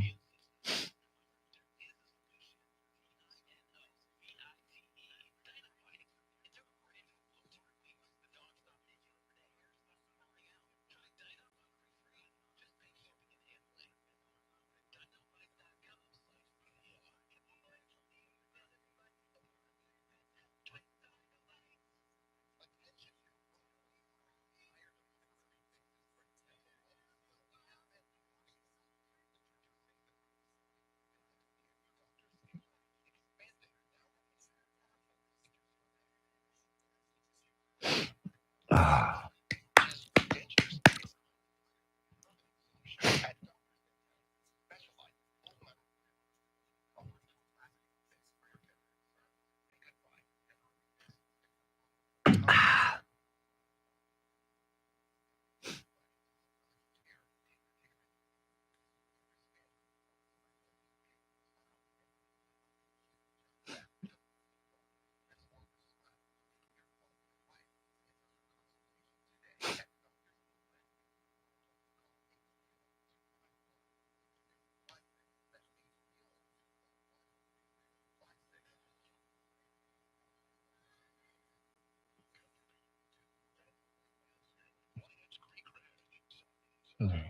I hate this.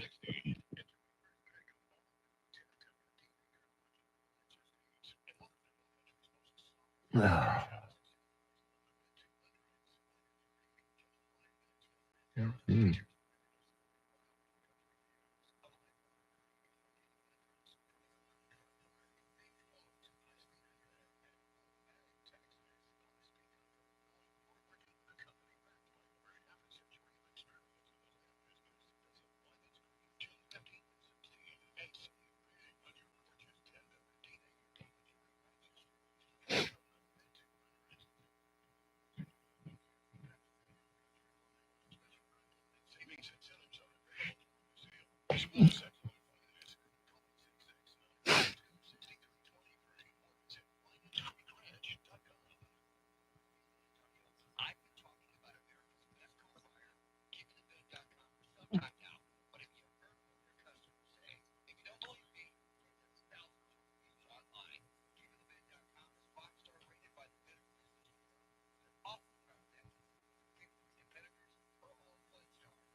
So easy you can do it in your underwear.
And here are some of the stories we're following for you. Heavy downpours, strong winds, and possible hail are part of a line of storms hitting our area. Former President Trump will have a virtual meeting with a probation officer following his hush money conviction. And the largest Buc-ee's travel center in the country opens today south of Austin. We'll have the latest coming up. Right now, traffic and weather together.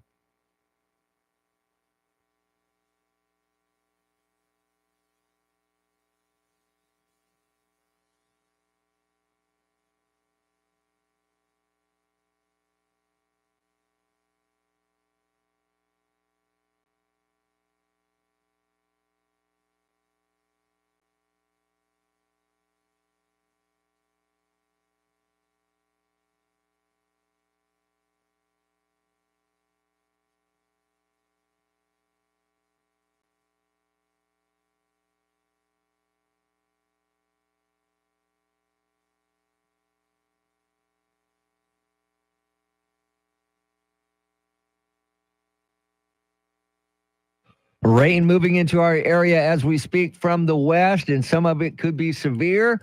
Later on today, it should be a little bit warmer, highs in the low to mid 90s. Tomorrow, partly cloudy skies, stray shower, thunderstorm possible, highs in the upper 90s. Wednesday, intervals of clouds and sunshine in the morning, more clouds in the afternoon, and a stray shower or thunderstorm possible, highs in the mid to upper 90s.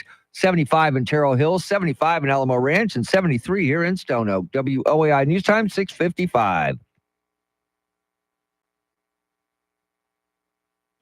I'm looking at the radar right now, Charity, and it is coming into our area, and that orange stuff is coming right over the center of San Antonio. And it looks like now it was earlier, it was going to fade out about 8, right before 9 o'clock. Now it looks like it's going to go into the 10 o'clock hour. Well, you can't complain about rain, but it is a pain and a hazard during the morning commute. So there is that. Obviously, school not in session, but kids still go to camps, daycares, and a lot of people are still on the road to get to where they need to go work-wise. So you definitely want to exercise caution, leave maybe a little extra earlier if you need to, but they're talking 1 to 2 inches of rain, heavy downpours. Yeah, I saw some video on one of our mini monitors in here. I think it was out on the west side of town where it is pouring down rain, and you can see the lightning and thunder and those big orange spots, where the heavy stuff is, just got bigger, and it looks like it's going to take over San Antonio. Looks like right around 7 o'clock, and it's going to keep going until looks like it's going to start fading away at about 10 o'clock this morning. Yeah, because behind a lot of the red I'm seeing on the live radar, there's also magenta in that red, so the potential for some small hail. But behind that, a lot of yellow and orange, as you said. So the wet stuff is going to be around for a while. Yeah, well, like you said, Charity, we'll take all the rain we can get. I can live without the hail. Don't mind the lightning and thunder at all, though. Yeah, that's okay. I do like a good light show. Yeah, it's fun to watch it sometimes when you're indoors. Exactly. When you're not sitting peeking under through a the tree. blinds. Yeah. When you're not sitting under a tree outside, that is not a good place to be. Not recommended. Yeah. Yeah, but I'll take the rain any day. And it looks like we've got a chance all week, at least till Thursday. Chance of light rain, sometimes 20%. But it started out as 20% this morning when I got here, and now it looks like it's there's a very, very good chance we're going to get some heavy stuff. Yeah. All right. So we've been asking you on our talkback feature because Charity was at the beach this weekend. She went to Padre Island National Seashore down in Corpus. So we're asking you, what's your go-to beach when it comes in Texas? Your Texas go-to beach. And it is National Iced Tea Day. So if you got a place where you get tea, you can share that with us as well. Here's just a couple. Hey, everyone. So my favorite beach in Texas is South Padre Island because I like to play in the castle where the water falls down like raindrops. And I've always liked it, and I think it's way better than the water slides because I'm afraid of roller coasters. So that's all I wanted to say. Have a good day. Bye. Okay, that's kind of cool. I love South Padre. It's just such a long drive that I'm not willing to make with 2 little kids in the car. Yeah, 2 little kids does kind of, dampen it up a little bit. But the beaches down there are just gorgeous. Yeah, the sand gets super white, and the beaches are very clean. And that's what I'm always in search of, like the cleanest beach you can find along the Texas coast. Yeah, and I think a lot of it has to do with, at least down in South Padre, you can't drive on the beach. Right. So the sand stays softer. It's a lot more fun to roll around in and walk in and, just have a good time in. All right, here's one talking about tea. Howdy, this is Will from McQueenie, Texas. As far as iced tea goes, I really enjoy a good Arnold Palmer. Just about any restaurant can make it, so I enjoy it anywhere I go pretty much. However, since I'm a man of a certain age now, I have to drink it with non-sweetened tea, which, by the way, it's not unsweet, it's non-sweet because they never put the sugar in. There you go. Okay. I don't understand that, but okay. Okay. And look, I like a good Arnold Palmer too. Yeah, it's good. I haven't had one in a long time. I just had one Saturday, actually. With alcohol? No, come on, I was driving. Oh. No, I didn't know you were driving. I thought you were on your porch or something. If I was on my porch, yeah, but see, I like it without. Yeah, you don't need. No. I like iced tea and lemonade together. I like a good virgin Arnold Palmer. What do you usually put in it if you're putting vodka? Alcohol? Oh, okay. Good vodka doesn't mess up the taste. Yeah. Now, if you want to do what they call a litro vino, that is iced tea, lemonade, and tequila. Oh, no way. I could not hang. It's not that great. It messes up your tequila. It's better just to have your tequila over ice, because that's the way I like it. Okay. Yeah. But that's what they call a litro vino. Just in case you're ever out there and you want to order one, just remember it's an Arnold Palmer with tequila instead of vodka. Yeah. So if you see it on the menu, you know what it is. Exactly. All right. Coming up at the 7 o'clock hour, Mike Opelka from the Pure Opelka podcast makes his daily visit, brought to you by Randy Adams Incorporated. Right now, it's top of the hour. Here's Charity with the news.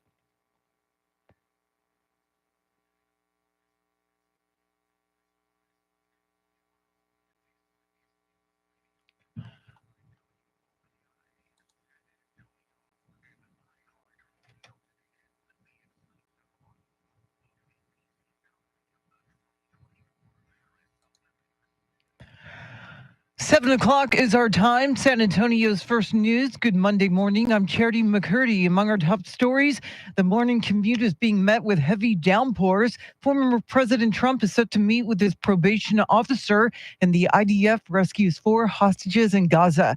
Details ahead. First, traffic and weather together every 10 minutes in mornings.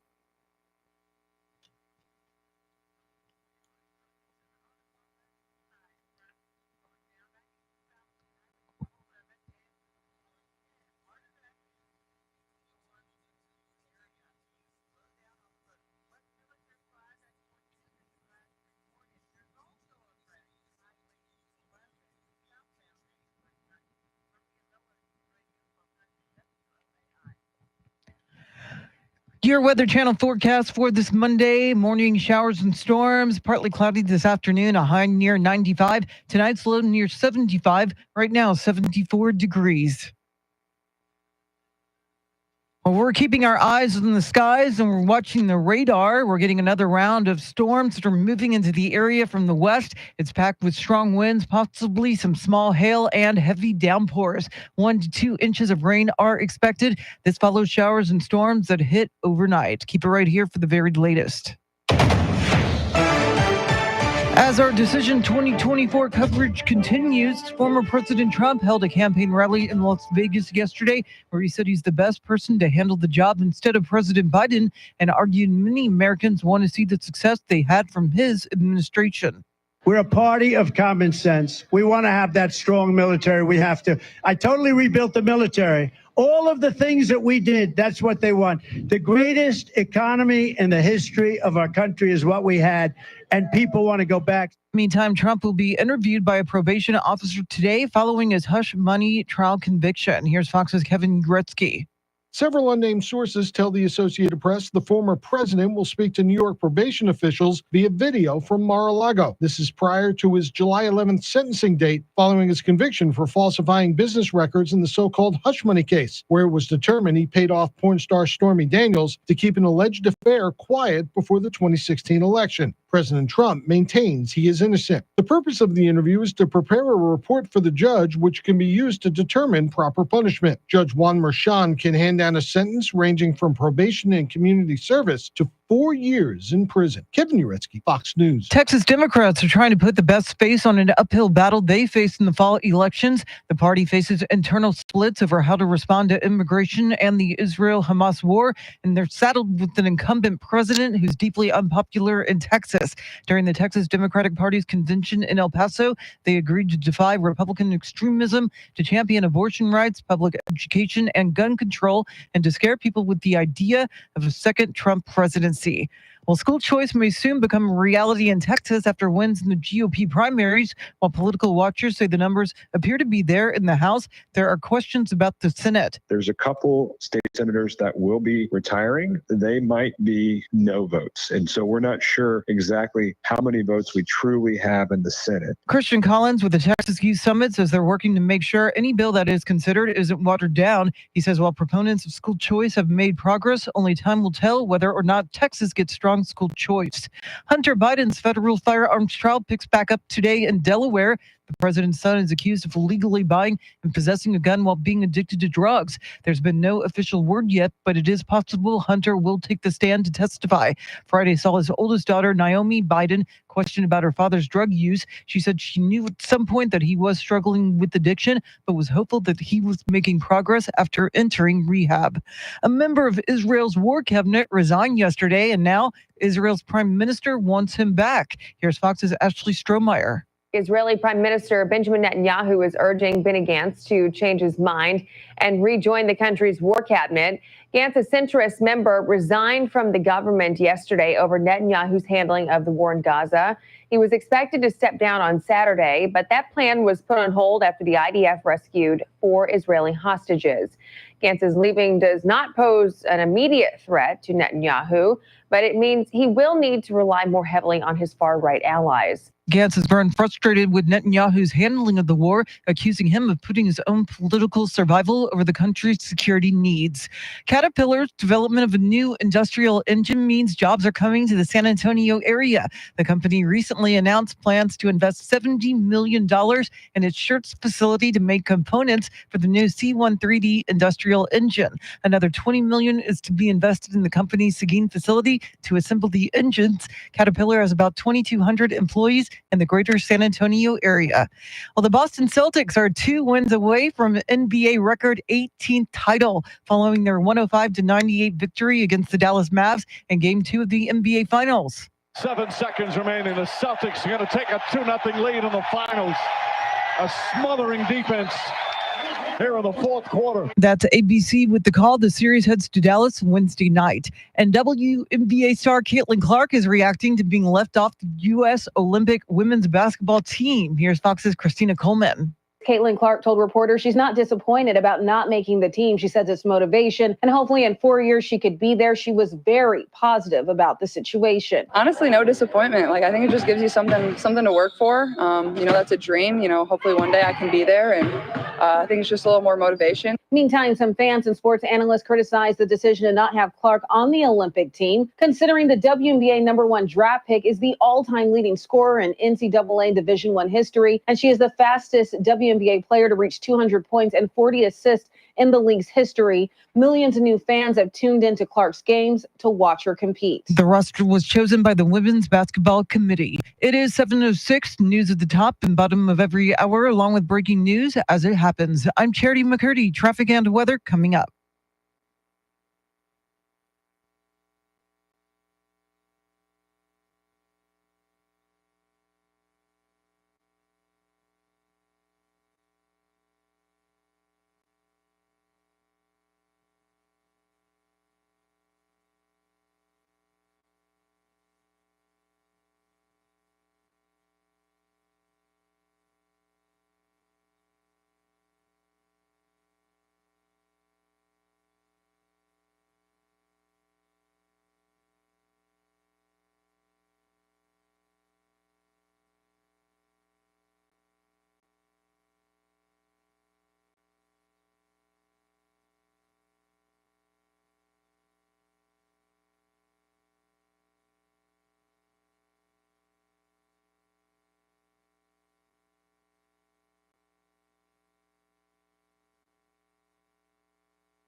San Antonio's first news. Mr. T along with Charity McCurdy. Chris Duell out today. He's a little under the weather. Hopefully he will recover quickly.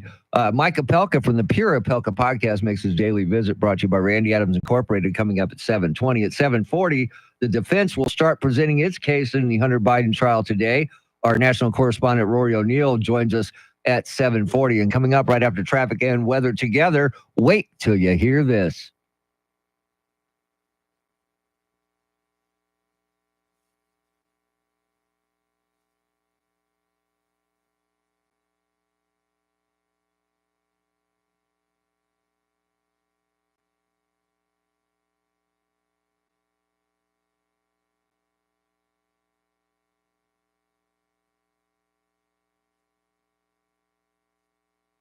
Locally, heavy thunderstorms this morning, giving way to partly cloudy skies this afternoon. Some of those storms may contain strong gusty winds.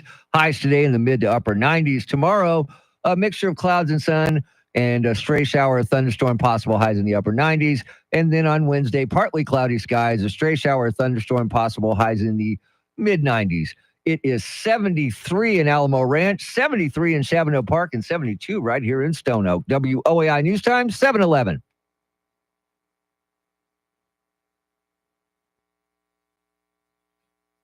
At this time, each and every weekday morning, we bring you what we call Wait Till You Hear This. Former President Donald Trump is having a meeting with his probation officer today, but he was in Nevada over the weekend and had a rally. So in today's Wait Till You Hear This, here is Donald Trump from his rally in Nevada. Under Biden, the invasion is just a disaster. What's happened? It's never happened like this in less than 4 years. Crooked Joe has imported more illegal aliens into our country than at any other time in the history of our country, times maybe 50. There's never been anything like this happening to our country. They're changing the fabric of our country. They're destroying our country. They're doing things that are unthinkable. This open border, so many bad things, but this open border situation where you're allowing millions and millions of people to flood our country, we can't handle it. No country could handle it. It's not sustainable. The entire world is emptying their prisons and jails, insane asylums and mental institutions.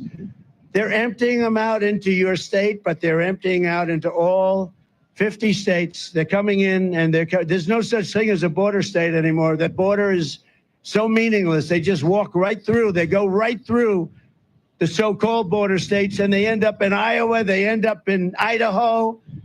Remember when Joe said it's great to be in Idaho, and he was in Iowa? He always does that. If I ever did that, it would be over. They'd say that's the end of his political career. He's cognitively impaired. No. You know, I had a second test. I aced it. I aced both of them. Not easy to ace. Biden should have a cognitive test, number one. They say it's unconstitutional. That's a good excuse. He should have a cognitive test. And before the debate in 2 weeks, he should take a drug test, because I'm willing to take one. That is former President Donald Trump from his rally in Nevada. He also brought up in there no tax on tips for service industry. Now, that could get him some votes from the service industry, because that's been a bone of contention for a long time. Oh, yeah. I'm sure that a lot of people's ears perked up when they heard that. You know, if he can do it, that's great. I always thought that was kind of wrong. It's like, especially if you get cash, I can understand if someone tips you on a credit card, they have to pay like service fees, things like that to the credit card companies. But when you're giving cash, a good tip for doing a good job, no one else should take that away from you. No, and think about it too. Their wage is what, $2 and something an hour, and the tips is what they make their living off of. Right. And taxing them on those, yeah, I know they got to pay. Everybody's got to pay taxes, but that's kind of wrong. Mm-hmm. It's good to see the president, our former president, back on the campaign trail. I mean, I believe was second campaign rally since his hush money conviction. And Nevada is an important state. That's going to be the top battleground state for November's election. And right now, the polls show that it appears Nevada is leaning the way of Trump. Yeah, and that's always a good thing for the former president. But the heat, the blistering heat, it was like 100 degrees, I think, during that rally. I think they had some people that had to be, once again, hospitalized for heat-related symptoms. But it's just always a brutal situation. I mean, especially for the former president to be standing out there behind the podium and try to, deliver a energized speech when you're clearly exhausted from the heat. Yeah. Clearly. It would be cool if he could do it in the Sphere.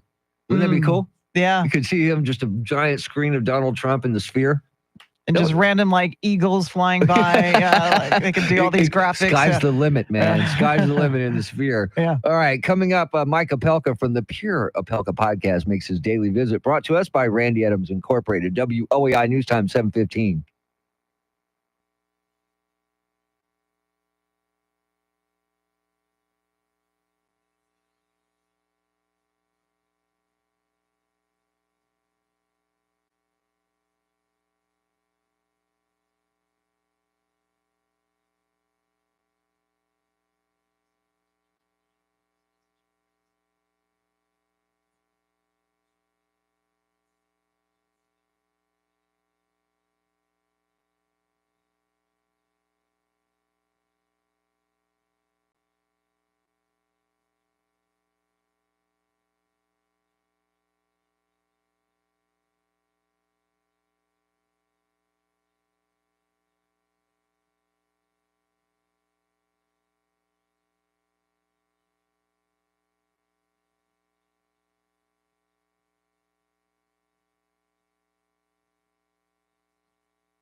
Just ahead of headlines, traffic, and weather together, and then our daily visit with Mike Opelka from the Pure Opelka podcast. Now, look, there's a couple in Utah that were getting married, and the day before they got married, they decided to move a mattress into their new apartment. And I would hate to have been this guy and have to face his future father-in-law and telling him that he did this. What they did is they were moving into this new place. They had a mattress. They put it in the bed of a truck. And the guy, Alex, had his fiance lay down on top of the mattress to keep it from flying out. As they're going 50 miles an hour down the road, guess what flew out? The mattress with her hanging on it. Yeah. Mattress with her hanging on it. And then she got a little bit of road rash. It could have been a lot worse. She may want to rethink her future decisions and partnering with this person that would put her safety at risk. But I mean, she's ultimately responsible for that decision. I mean, she agreed to it, right? Yeah. I mean, and you got to give them credit because they wanted to get their new mattress into their new place before their wedding night. So it was the day before their wedding too, and she had her wedding with road rash. Because that's the worst thing that happened to her, but she did fly out of the truck on the mattress. I've seen some pretty unusual things on San Antonio highways as far as what people manage to fit in the back of a truck and how they deem it secure. You know, I mean, I immediately think Final Destination movies, and I'm like, get away from that vehicle as far as possible. No way. And I have done the put it on top of the car and tie it down when I was single, a mattress, but I wasn't going very far, and I didn't do 50 miles an hour because I knew better, Charity. Yeah. All right, Charity, what else is going on? 1 to 2 inches of rain is expected as showers and storms are in the area. Former President Trump is scheduled to sit down with a probation officer today as part of his hush money trial conviction. And a new Buc-ee's Travel Center opening in Texas is set to become the largest convenience store in the world. We'll have details coming up. Right now, traffic and weather together.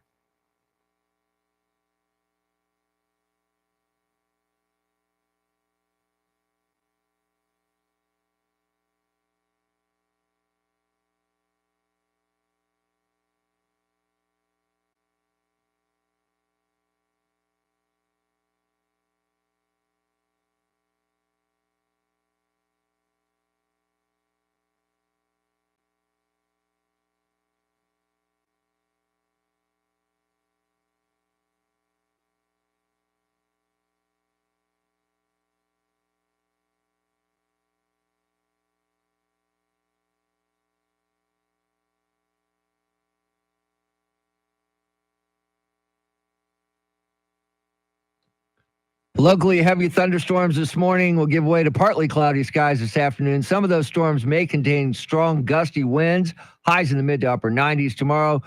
Sunny except for a few afternoon clouds, a stray shower or thunderstorm possible, highs in the upper 90s.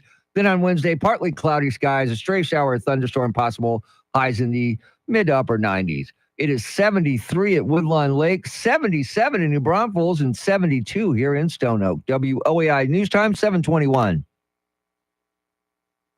You know that music. You know it's time for our daily visit with Mike Opelka from the Pure Opelka podcast. He's brought to us by Randy Adams Incorporated. So, Mike, DC under attack over the weekend?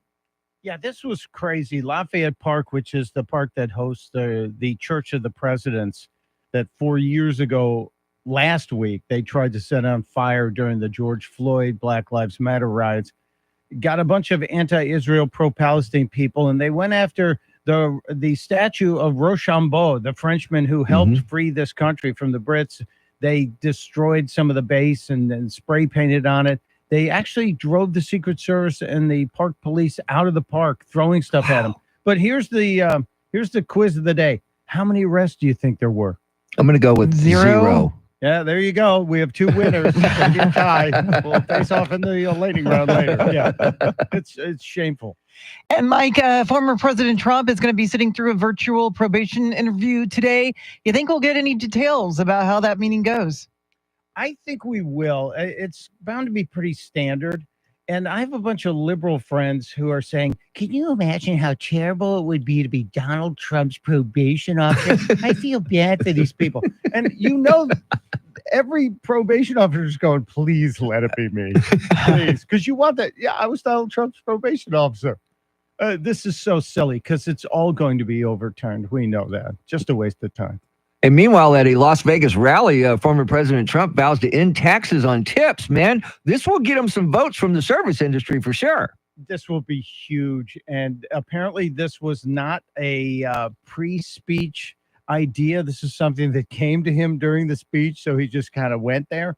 And the union leaders who fought to get that okayed are furious. But the rank and file, they're suddenly on Donald Trump's side a lot more. And the IDF rescued 4 Hamas hostages, and it turns out many were living in residential homes in these densely populated areas. Yeah, this is the craziest thing, Charity, and it just shows you how much badassery is in the IDF, the Israeli Defense Forces. They figured it out. They had boots on the ground intelligence, and they went into these buildings faking that they were locals, faking that they were Palestinians, and got out, rescued. They weren't released. They were rescued. Now, there were a bunch of Palestinians who died in the rescue effort. But if you're hiding hostages in your apartment, you're not an innocent civilian. You're a co-conspirator. You're a part of Hamas. Just was a remarkable thing.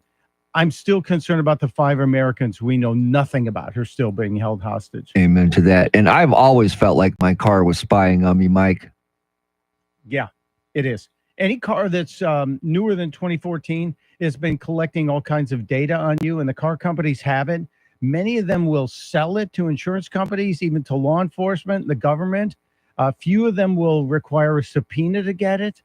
But the only car company that refuses to turn over that data is Tesla. I'm still not going back to electric, but this is going to be a bone of contention in the coming years in the administration, whichever administration comes in, to try and block the data gathering. But you got to have an old clunker to avoid being spied upon. And my new fear unlocked. A woman missing in a forest in Indonesia, found inside a 20-foot python's belly. Oh my gosh.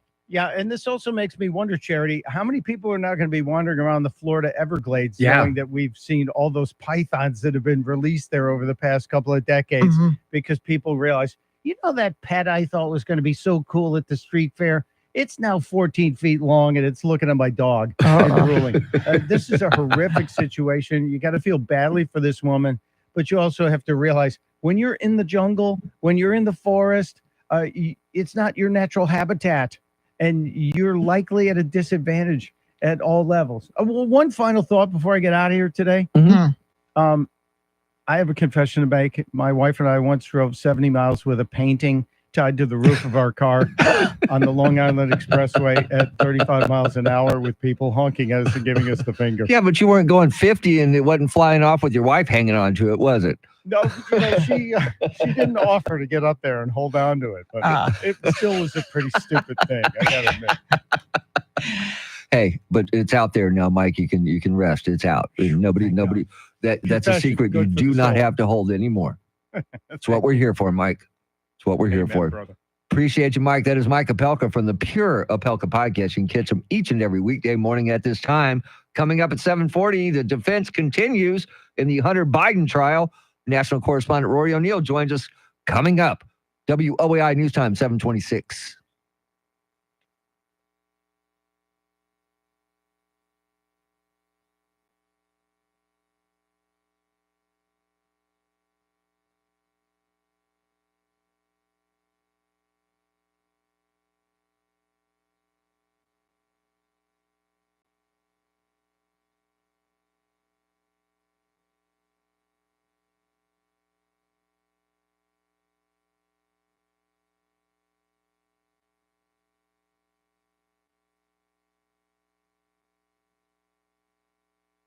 Good morning, Tommy.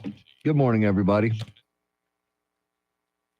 Chris Jewell hopefully will be back with us tomorrow. I know he's a little under the weather today, and hopefully, just hopefully, he will return tomorrow. And hopefully you're getting some rain wherever you are, because it's raining out there right now. All right, we're going to let you enjoy Charity McCurdy's news coming right up.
7:31 is our time. San Antonio's first news. Good Monday morning. I'm Charity McCurdy. Among our top stories, another downpour is hitting our area. Former President Trump is set to meet with his probation officer, and the biggest convenience store in the world opens today in Luling. Details ahead. First, traffic and weather together every 10 minutes in mornings.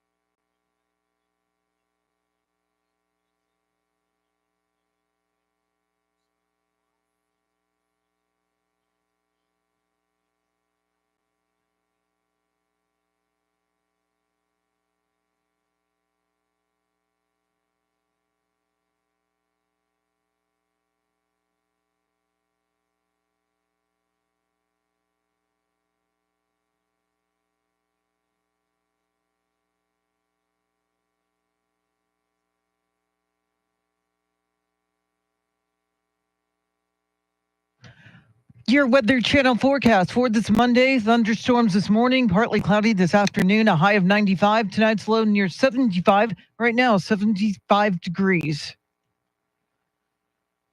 Well, the San Antonio area got rain overnight, and now another round of storms are blanketing the area, bringing heavy downpours. We could see 1 to 2 inches of rain. Lightning and strong winds are being reported with possible small hail. As our Decision 2024 coverage continues, former President Trump held a rally in Las Vegas yesterday. Fox's Alicia Acuna reports. Former President Trump, when he was in California, he raised $33.5 million in private fundraisers. Then he came here to Las Vegas and made news when he made this campaign promise. When I get to office, we are going to not charge taxes on tips, people making tips. During his Western state swing, Trump has also continued to hammer President Biden's executive action to curb the number of migrants seeking asylum. Crooked Joe signed an executive order that is pro-invasion, pro-child trafficking, pro-woman trafficking, pro-human trafficking. From here, Trump heads back to Mar-a-Lago. And Trump is scheduled to sit down with a probation officer today. He'll take part in a virtual interview with the officer in New York City from his Mar-a-Lago estate in Florida. This comes after his conviction last month on 34 counts of falsifying business records. Trump was set to be sentenced on July 11th. First son Hunter Biden is back in court this week. Here's Fox's Ryan Schmelz. The trial involving President Biden's son is expected to wrap up this week in Delaware. Hunter Biden is facing 3 felony charges for allegedly lying about his drug use when he purchased a gun in October of 2018. Biden could face decades behind bars if convicted by a jury. He has pleaded not guilty on all charges. First Lady Dr. Jill Biden was at the courthouse last week to support Hunter. He is also facing unrelated tax charges that will be tried separately. In Washington, Ryan Schmelz, Fox News. The U.S. is sending military aid to Ukraine, including some capable of firing into Russia. That's warranting a threat from Russian President Vladimir Putin that America is not ignoring. Russian President Putin said U.S.-made arms to Ukraine could prompt him to arm Russian partners such as Iran, China, and North Korea with nuclear weapons. National Security Advisor Jake Sullivan on CBS Face the Nation said that possibility is being weighed. And we will consult with our allies and partners on the best way forward to ensure a safe, reliable, and credible nuclear deterrent by the United States. Sullivan did say the U.S. is having some success in talks with China about arms control, and those discussions are ongoing. Gernal Scott, Fox News. Texas Attorney General Ken Paxton says he shouldn't be required to testify under oath in his ongoing court battle with 4 former top aides. A Travis County State District Court mandated his deposition, but Paxton is asking the Texas Supreme Court to overrule the order, claiming the lower court exceeded its authority. Paxton has unsuccessfully tried to end a 2020 wrongful termination lawsuit involving 4 aides who told the FBI about their concerns over Paxton's conduct. Democrats are targeting the U.S. Senate race in an effort to unseat Ted Cruz, but political experts say there's little chance they can win despite increased campaign spending supporting Democrat Colin Allred. Here's Cliff Saunders reporting. They've invested more money now than they did in 2018 for Beto O'Rourke. If they are putting money into Texas thinking that they can win, it shows that they are very, very desperate. Because, as RNC Committeeman Robert Armstrong says, Allred is no Beto. Allred has been a poor congressman at best. He wins in a solidly Democrat seat in the Dallas area, and Beto O'Rourke generated a whole lot more excitement than he did. Cruz is up by double digits in some polls, and no Democrat has won statewide office in Texas since 1994. Well, the San Antonio Brahmas are heading to the UFL championship game after beating the St. Louis Battlehawks yesterday, 25-15. It was their first win over St. Louis of the season. The Brahmas will now face the Birmingham Stallions Sunday afternoon at 4. The Brahmas beat the Stallions 18-9 at the Alamodome earlier this season. America's largest Buc-ee's is set to open in the Lone Star State. A nearly 75,000 square foot Buc-ee's Travel Center opening this week in Luling is not only the chain's biggest, but the largest convenience store anywhere in the world. Known as a one-stop shop for gas, snacks, drinks, knickknacks, and a logo of a beaver wearing a hat, Buc-ee's opened its first store in 1982. The latest Texas location won't hold that title for too long. Reps for Buc-ee's say they plan to open a more than 80,000 square foot location in Ocala, Florida next year that will have more than 100 gas pumps. Kristen Goodwin, Fox News. It is 7:38. Traffic and weather together in a minute, but first, to check of your money and the world of business. Scott Carr is live at the Bloomberg News Desk.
All right, thanks, Scott. News at the top and bottom of every hour, along with breaking news as it happens. I'm Charity McCurdy. Here's traffic and weather.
San Antonio's first news, Mr. T, along with Charity McCurdy. Chris Duell out today. He's a little under the weather. Hopefully he recovers quickly. We welcome in our national correspondent, Rory O'Neill. So Hunter Biden's lawyer said Friday they would announce today whether he will testify in his own defense at his gun trial. Rory, what do we know? Well, we know that this has been a big day, as you said, in anticipation for what will be happening at this trial, because things are wrapping up very, very quickly. His daughter, Naomi, was on the stand on Friday, and her testimony didn't really go as planned. She started off saying under direct questioning that she thought her father was on the road to recovery. But when she was asked about some text messages about October of 2018, she seemed to backtrack and contradict herself, saying that her father was still using drugs at the time. So, Rory, is the president's brother Jimmy still on the defense's list of possible witnesses following that kind of botched testimony by Haley? I'm sorry, the daughter. Yeah. Naomi, right. Naomi. Yes, still technically on the list. The family has arrived at the court just a short time ago. First Lady Jill Biden is at the courthouse along with James Biden and Hunter's aunt Valerie. They're still going over some legal maneuverings first about jury instructions that will be used later this week, more than likely. If Hunter testifies, that's obviously going to extend the trial a good deal. But if not, and it's really unlikely because he does have that other trial pending in September on tax charges, we could be looking at closing arguments, maybe this afternoon. That's unlikely, but probably tomorrow. So if they do closing arguments tomorrow or this afternoon, they start this afternoon, finish up tomorrow, that goes to the jury after that. Look, we don't expect Hunter to do any jail time, do we? Probably not. Yes, on paper, 25 years is possible on these 3 federal felony gun charges. 2 of them are related to the paperwork. One is about possession of that firearm. Most of the time, the feds don't even charge this crime unless the gun has been used in the commission of a crime. This one was not. So it's wait and see. Then it's happening in Delaware, where Joe Biden has been the senator there for the past 4 decades. It's a tiny state. Everybody knows a Biden. So whether or not he gets a pass from some of these jurors, that's a bit of a wait and see. As we know, it only takes one. And what do you make of First Lady Jill Biden attending Hunter's trial as much as she can? Do you think that will ultimately have any bearing on the jury's decision? Well, that's going to be a big unknown, right? But she came back from France separately from the president in order to be at Hunter's trial. She is his stepmother, by the way. But it's clearly a sign that the family is trying to stand behind Hunter. And let's keep in mind, Hunter is still a man in recovery from years of addiction. So the family is trying to show support for him. Now, I'm no attorney, Rory, but I would, if he was my client, I would not let him testify. Yeah, I mean, absolutely not. When you have a trial coming up in September on federal tax charges, you may be opening yourself up to a lot of questions you don't want to answer. And then when you suddenly start pleading the fifth in the middle, that's going to look terrible to the jury. So it seems, that would be good legal advice to keep the defendant off the stand. Appreciate it as always. That's our national correspondent, Rory O'Neill. Coming up at 7:50, we're going to get into what's going on with our weather. It looks like there's some power outages and a lot of traffic problems on the road due to this rain. WOAI News Time, 7:45.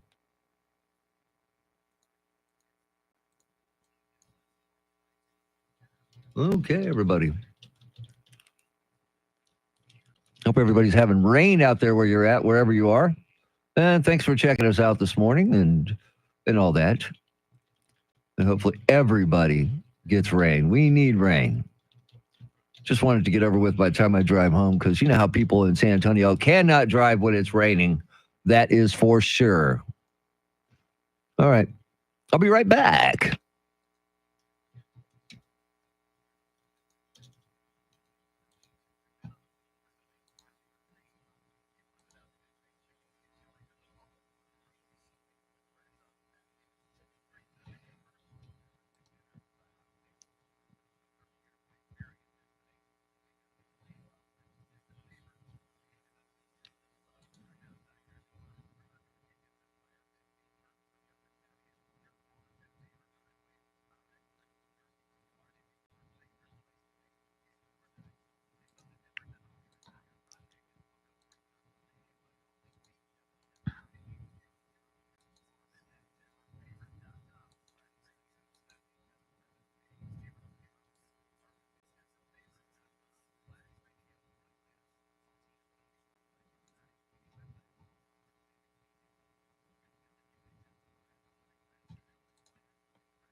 Just ahead of headlines, traffic and weather together. If you're out there on the roads, just know that all of San Antonio looks like right now is under rain or lightning, thunder, some gusty winds. It looks pretty bad. We'll have the latest coming up after we do headlines, traffic, and weather together. Before we get to that, Charity, a good friend of the show and a longtime listener, Steeler Rob, celebrating his 56th birthday today. Oh, happy birthday, Steeler Rob. Yeah, he wouldn't let me forget.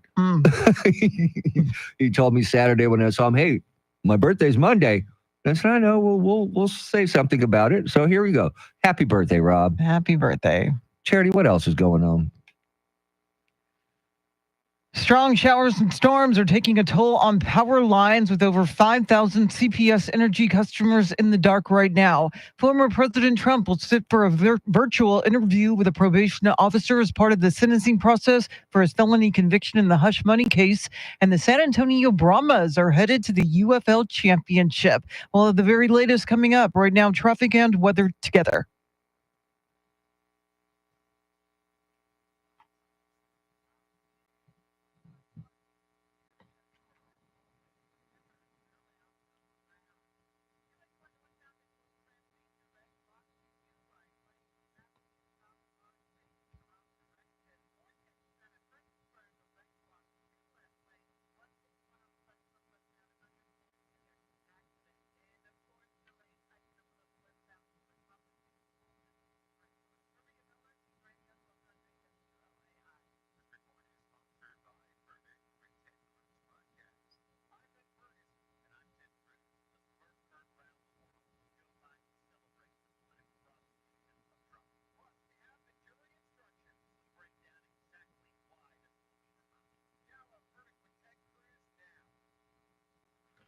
Thunderstorms, some locally heavy this morning, then partly cloudy this afternoon. Some of those storms may contain some strong gusty winds. Highs in the mid-90s. Tomorrow, partly cloudy skies, stray shower thunderstorm possible. Highs in the upper 90s. Wednesday, a mixture of clouds and sunshine in the morning. More clouds later in the day. Stray shower thunderstorm possible. Highs in the mid to upper 90s. 74 in Alamo Ranch, 74 in Terrell Hills, and 73 right here in Stone Oak. WOAI News Time, 7:51.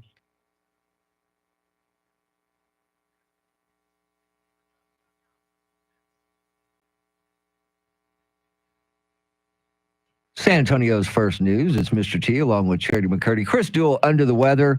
Hopefully he will feel better soon and be back with us as soon as possible. Look, coming up at 8:20, we're going to check in with meteorologist Ray Stadrick from the Weather Channel. I was just looking at the radar, Charity, and everywhere in San Antonio, if you're hearing our voice, you're getting rain. Yeah, and it looks like the really heavy stuff is more south of San Antonio, Floresville area, further down. But from what I'm hearing, I'm getting texts from my husband. We live on the north side, and the street has turned into a river. That's how much rain. They're talking at least 2 inches of rain. And, the big concern is also strong winds, which have already brought down some power lines. You have over 5,000 CPS Energy customers in the dark. You can't escape power outages whenever storms roll through, it seems. Yeah, it seems like a lot of it, I think, has to do with limbs getting blown into power lines or Right. just, power lines coming down. There's a lot of those. But I'm looking at the hourlies, rain should start tapering off around noon now. Before, earlier this morning, it was about 9 o'clock, 10 o'clock, then it turned into 11 o'clock, and now it looks like noon. It goes down to a 15% chance at noon now. Okay. Well, we've been asking for rain, and we're getting it all at once, as is typically the case, Look, as long as there's no flooding and nobody gets hurt, I'll take as much rain as we can get. But the problem is, it's those low-lying areas, those roadways that are really prone to flood during heavy rain. We always talk about, Bassey Road and 281, the lower levels of I-35 in Splashtown, Highway 151 and Penn Road, Salado Creek at I-35, places like that. It is just always a mess. And then you've got construction. Just about every highway in San Antonio right now is under construction, which brings up those retaining walls that they put up. And that there's no place for the water to go when it gets in there, and it turns into like a little puddle that turns deeper and deeper because of those walls. There are little vents, but they're not adequate. They can't keep up with the heavy rainfall. So you want to take your time, leave extra early, and the timing of the storm's not good because it hit right around when people were starting to hit the roadways for the morning commute. Yeah, and once again, it looks like it's going to rain until at least noon today. You got a really, really good chance of scattered thunderstorms at least until noon. Then it kind of tapers off, but look, I'm watching a 410 at Calabar right now. It's just turned into, there is a lot of water on the road, and it looks like it's at a standstill on the road. Yeah, just people just sitting there. You can't be in a hurry. But it's so nice because the temperatures get lowered as a result of the rain. And I always enjoy that. Even walking into work this morning, the humidity was a lot lower. And I appreciated that because it's not going to last long. We know that. No, the humidity will come back up when the sun starts coming up. We get under that, what I call a heat dome, because that's what it feels like when that humidity is out there. It's like you're underneath a heat dome. Yeah, and the high today is like mid-upper 90s. Yeah. So these power outages, I'm sure they're when are you going to restore my power? Because I need the AC back on quick. Yeah. Yeah. No fun. No fun at all to be living without power in the summertime. Which is worse, winter without power or summer without power? I'm going to go summer because you can add on layers. Yes. Although I always go back to Winter Storm Uri, I was putting on layer after layer, and somehow that cold managed to penetrate into the, to my pores. Sure. But still, I feel like there's things you can do. You only can take off so much clothing. You're pretty much stuck.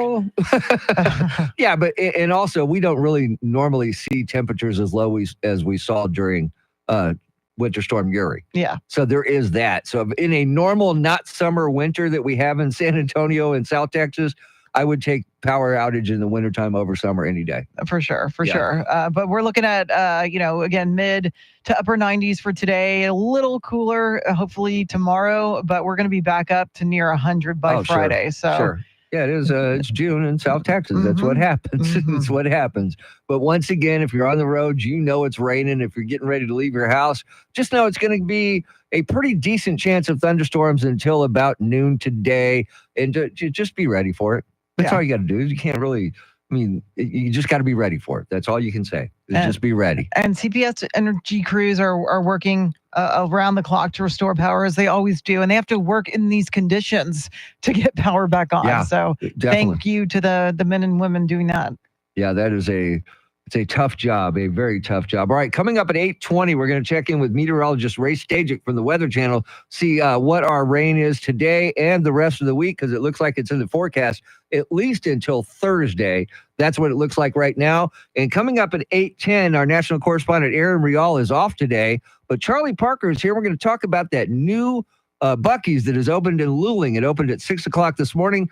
Right now, it's the largest Buc-ee's in the world, but it's only going to be that for a little while because one in Florida is coming up that's going to be bigger. We'll talk about that with Charlie coming up at 8:10. WOAI News Time, 7:57.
8 o'clock is our time. San Antonio's first news. Good Monday morning. I'm Charity McCurdy. Among our top stories, power outages are being reported due to heavy downpours. Former President Trump is set to meet with a probation officer, and the IDF rescues 4 hostages in Gaza. Details ahead. First, traffic and weather together every 10 minutes in mornings.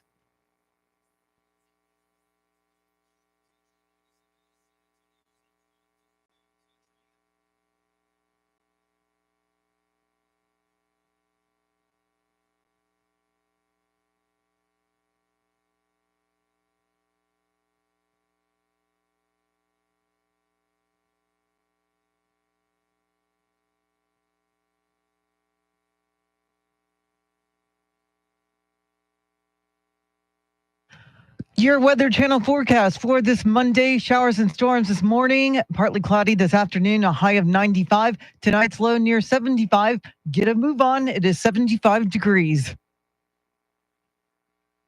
Well, another round of storms are bringing heavy rain to the area. It's packed with strong winds with small hail possible. Over 5,600 CPS Energy customers are without power. The storm system is expected to bring up to 2 inches of rain and follows the showers and storms we got overnight. Keep it right here for the very latest. As our Decision 2024 coverage continues, former President Trump held a campaign rally in Vegas where he said he's the best person to handle the job instead of President Biden, and argues many Americans want to see the success they had from his administration. We're a party of common sense. We want to have that strong military. We have to. I totally rebuilt the military. All of the things that we did, that's what they want. The greatest economy in the history of our country is what we had, and people want to go back. And following that rally yesterday, Trump will be interviewed by a probation officer today. Here's Fox's Kevin Uretsky. Several unnamed sources tell the Associated Press the former president will speak to New York probation officials via video from Mar-a-Lago. This is prior to his July 11th sentencing date, following his conviction for falsifying business records in the so-called hush money case, where it was determined he paid off porn star Stormy Daniels to keep an alleged affair quiet before the 2016 election. President Trump maintains he is innocent. The purpose of the interview is to prepare a report for the judge, which can be used to determine proper punishment. Judge Juan Merchan can hand down a sentence ranging from probation and community service to 4 years in prison. Kevin Uretsky, Fox News. Well, Texas Democrats are trying to put the best face on the uphill battle they face in the fall elections. The party faces internal splits over how to respond to immigration in the Israel-Hamas war, and they're saddled with an incumbent president who's deeply unpopular in Texas. During the Texas Democratic Party's convention in El Paso, they agreed to defy Republican extremism, to champion abortion rights, public education, and gun control, and to scare people with the idea of a second Trump presidency. Well, school choice may soon become a reality in Texas after wins in the GOP primaries. While political watchers say the numbers appear to be there in the House, there are questions about the Senate. There's a couple state senators that will be retiring. They might be no votes. And so we're not sure exactly how many votes we truly have in the Senate. Christian Collins with the Texas Youth Summit says they're working to make sure any bill that is considered is not watered down. He says while proponents of school choice have made progress, only time will tell whether or not Texas gets strong school choice. Hunter Biden's federal firearms trial picks back up today in Delaware. The president's son is accused of illegally buying and possessing a gun while being addicted to drugs in 2018. There's been no official word yet, but it is possible Hunter will take the stand to testify. Friday saw his oldest daughter, Naomi Biden, question about her father's drug use. She said she knew at some point that he was struggling with addiction, but was hopeful that he was making progress after entering rehab. Well, a member of Israel's war cabinet resigned yesterday, and now Israel's prime minister wants him back. Here's Fox's Ashley Strohmeyer. Israeli Prime Minister Benjamin Netanyahu is urging Benny Gantz to change his mind and rejoin the country's war cabinet. Gantz, a centrist member, resigned from the government yesterday over Netanyahu's handling of the war in Gaza. He was expected to step down on Saturday, but that plan was put on hold after the IDF rescued 4 Israeli hostages. Gantz's leaving does not pose an immediate threat to Netanyahu, but it means he will need to rely more heavily on his far-right allies. Well, a new outdoor basketball half court is now available to the public at the Rock at La Cantera. The half court opened Saturday as part of the Play SA program. The public is welcome to use it for pickup games, shoot around, or free play from 9 a.m. to 9 p.m. every every day. Spurs Give, a nonprofit affiliated with Spurs Sports and Entertainment, will use the space for basketball clinics and other events throughout the year. Well, the Boston Celtics are 2 wins away from an NBA record 18th title following their 105-98 victory against the Dallas Mavs in Game 2 of the NBA Finals. 7 seconds remaining. The Celtics are going to take a 2-0 lead in the finals. A smothering defense here in the fourth quarter. That's ABC with the call. The series heads to Dallas Wednesday night. And as of this morning, Texas is now home to the largest Buc-ee's location in the country. The newest Buc-ee's Travel Center opened its doors in Luling, boasting over 75,000 square feet. Stan Beard of Buc-ee's said in a statement, quote, "It's particularly exciting considering this is the Buc-ee's that started it all, so we are really looking forward to celebrating with the incredible people of Luling," unquote. Luling was where the first Buc-ee's Travel Center opened in 2003. The new center will bring around 200 jobs to the Luling area. This is the 50th Buc-ee's location, which has stores across Texas and the South. Eric Lycum, News Radio 1200 WOAI. It is 8:06. News at the top and bottom of every hour, along with breaking news as it happens. I'm Charity McCurdy. Traffic and weather coming up.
San Antonio's first news on this Monday. It's a wet Monday right now. Mr. T along with Charity McCurdy. Chris Duell is out. He's under the weather. Hopefully he recovers fast and joins us as soon as possible.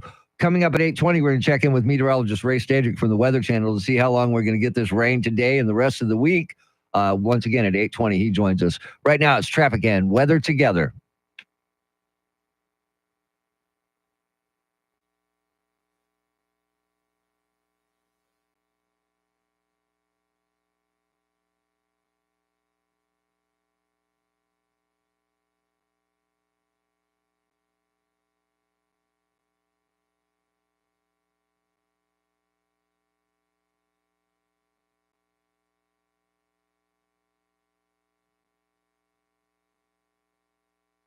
Thunderstorms this morning, then skies turning partly cloudy this afternoon. Some of those storms this morning could contain some gusty winds. High stay in the mid-90s. Tomorrow, partly cloudy skies. Stray shower thunderstorm possible highs the mid to upper 90s. Then on Wednesday, Sunshine and clouds mixed. A stray shower or thunderstorm possible. Highs in the low to mid 90s. It is 74 in Alamo Ranch, 74 in Terrell Hills, and 73 here in Stone Oak. WOAI News Time, 8:10. We welcome in Charlie Parker. Just happened to be in the building today. And if we're going to talk Buc-ee's, there's no better person to talk about Buc-ee's than Charlie Parker. Don't you still do your Christmas shopping at Buc-ee's? Let's just put it this way. If you have ever received a Christmas present from me, odds are about 99.9% that I got it at Buc-ee's. Now, Charity's never been to a Buc-ee's. What? I know. Get out. I'm serious. Never? No, I've always had Ever. a full tank of gas when driving by Buc-ee's. And if I do need gas, it's always jam-packed. Like Well, there's you don't go to Buc-ee's for gas. Oh. I mean, you can, but that's You not get why gas you go to at Buc-ee's, but you go yes. to Buc-ee's for the experience. It's like a mini Walmart. That's the way I put it. And this one that they're opening Oh, it's in much better than a Walmart. the one that's opened in Luling at 6 o'clock this morning right now is the world's largest Buc-ee's. But there's one that's going to open in Florida later on, I believe this summer. The one in Luling is 75,000 square feet. The one that they're opening in Ocala, Florida is going to be 80,000. Well, the only one I've ever been to is the one in New Braunfels. How big is that? It's a lot smaller than 75,000 square feet. It's probably about 45,000 square Really? feet. Yeah. So the one in Luling is twice as big Yes. as the one in Bandera. I mean, In New Braunfels. yeah, why did I say Bandera? I don't know, but they need to open one in Bandera. Yeah, might as I'm well. surprised they haven't gotten one there How yet. many are there in the country? That I don't know. I know there's a bunch. More than 50? Oh, yeah. Oh, yeah. Because I know down towards Galveston, you have Buc-ee's that are like little convenience stores. They're not like the giant Buc-ee's, and there's a lot of them. So they're different.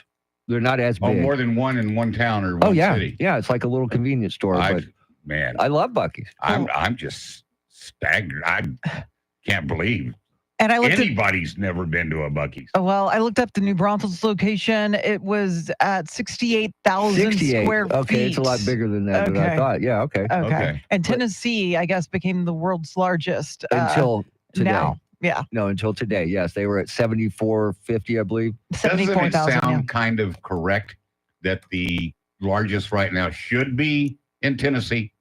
I mean, Tennessee, Kentucky, some you would kind think, of. You would think, but the one in Florida, that doesn't make any sense to do an 80,000 square foot one in Florida. Texas should always have the biggest one. Yes. Well, there's a lot of people going to Florida. Well, and look, there's Depends on just where it's going to be, I guess. there's so many things to see inside of a Buc-ee's and so many things to look at and so many things to buy inside of a Buc-ee's. Nothing better than pie in a yeah. jar. In a jar. My thing is, I just don't want to hang out inside a convenience store. You know, It's not I a want convenience store. That's It's not convenient at all. oh, But that's I what will they tell call you, it. I will tell you this, Charity. Uh-huh. The cleanest bathrooms you will ever find in any place. Okay. They are the cleanest. Now, do you own a Buc-ee's shirt or shorts or I don't, onesie but I'm for the sure granddaughter? Yeah, I somebody own, in my I own a family's onesie got for me. Buc-ee's Yeah. stuff, but not me. Yeah, I have a shirt somewhere. Okay. Somewhere. I just think it's weird, like you're in an HEB or something, and you see a grown person in a Buc-ee's shirt. For whatever reason, it just kind of makes me go, Well, let's put it this way too. At this one in Luling that that opened this morning, the 75,000 square foot one, there are 120 fueling positions. That means that you can. There's fueling where you can put your fueling. car. Okay, yeah. Where you can put gas in Yeah, your car. I- 120. I don't buy gas at Buc-ee's. Oh, I have. I've never. You like fudge, Charity? Sure. They have homemade fudge there. They got kolaches, beaver nuggets, jerky. Beaver nuggets are basically sugar pops. Yeah, without the Kellogg milk. sugar Yeah, pops. Yeah, Mm. yeah. And the pie in the jar though was amazing. Oh, that's amazing. Jellies. I love the section where, like I said, that's where I do my Christmas shopping. The section where it's all this like home decor kind of stuff. Signs for the patio, stuff for your kitchen, stuff for the bedroom, wall paintings. I mean, it's just loaded with everything. Jewelry. Yeah, you can get jewelry at Buc-ee's. And beef jerky. They've got like a mini academy back in the corner. Oh yeah, with you the know, sporting goods stuff. fishing, Yeah, sporting goods stuff. That's and true. Coolers and Which comes in handy if you're heading to the river and you forgot your lures or something. You pop right in there and they've got a great choice. They got it all. Selection. Apparently, they have the world's longest car wash too. At the didn't even Buc-ee's. know they had a car wash. Yeah, and the one in Katy, Texas. Katy, Texas. I've been to Yes. that one too. I've been to that one in See, I Katy don't- also. See, that sounds defeatist. See, to me, I'm going to go to Buc-ee's to the world's longest car wash. Yeah, that means they do a really good job. Now, look, I will tell you this. The Buc-ee's today reminds me of the old Stuckey's. Remember Stuckey's? Oh, I remember Yeah, Stuckey's. that's what Buc-ee's Never reminds me went of. in But one, but I we know. did. We stopped when we would go to Florida to go see relatives, and we'd stop at the Stuckey's. What about started that concept? Knott's Berry Farm or something? Knott's Berry Farm. like I've that? never been to one, but And then Stuckey's. Stuckey's, and then, Yes. yeah. And all I know is that Stuckey's, my dad would be one of the few places he would stop because you normally would not stop unless you needed gas or something. Because he I would- just like to be friends with the guy who owns Buc-ee's. Yeah, Oh, no excuse kidding. me. Don't want to be sexist. The person. Yeah. Yeah, what a great guy or person that would be to hang out with. Man. I wonder if their house is like that, I can't wait to get home and tell Eva. Charity's never been to a Buc-ee's. I'm telling you. I can tell you what her answer is going to be. What? What? I guess it just takes one time, and I'll Yeah. be a part of the Buc-ee's cult. Or, Yeah, okay. you'll be hooked. Okay. You'll be hooked. And if you like beef jerky, they've got such a selection there. It's unbelievable. Mm. I mean, No, well, then all beef jerky yeah, is expensive. what happened? Beef jerky didn't used to be that expensive, and all of a sudden now it is. Because it's popular and it's got no carbs. It's got no carbs. That's good great. and chewy. Now, so beef in general is Yeah. going up? Have you ever had the barbecue at Buc-ee's? I've had, you mean like a sandwich? Yeah, Barbecue sandwich? yeah. Oh, I've had It's just good. about everything that It's they have. at really Buc-ee's. good. It's as your I've been known roadside to open stop. up that pie in a jar, Oh, and stand eat it it right right there there, at the yeah. counter and just get a spoon. And It's so good. Good It really doesn't sound like it should be, but it's so good. you can't beat a Buc-ee's. All right. Coming up, we're going to check in with meteorologist Ray Stajic from the Weather Channel, WOAI News Time 817.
Just ahead of headlines, traffic and weather together, and we'll check in with meteorologist Ray Stajic from the Weather Channel, find out how much rain we got left to come today and the rest of this week. Charity, what else is going on?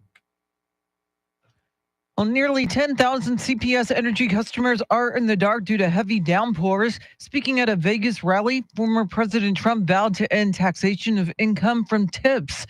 And a missing Seguin woman has been found dead at a rest stop. We'll have details coming up. Right now, traffic and weather together.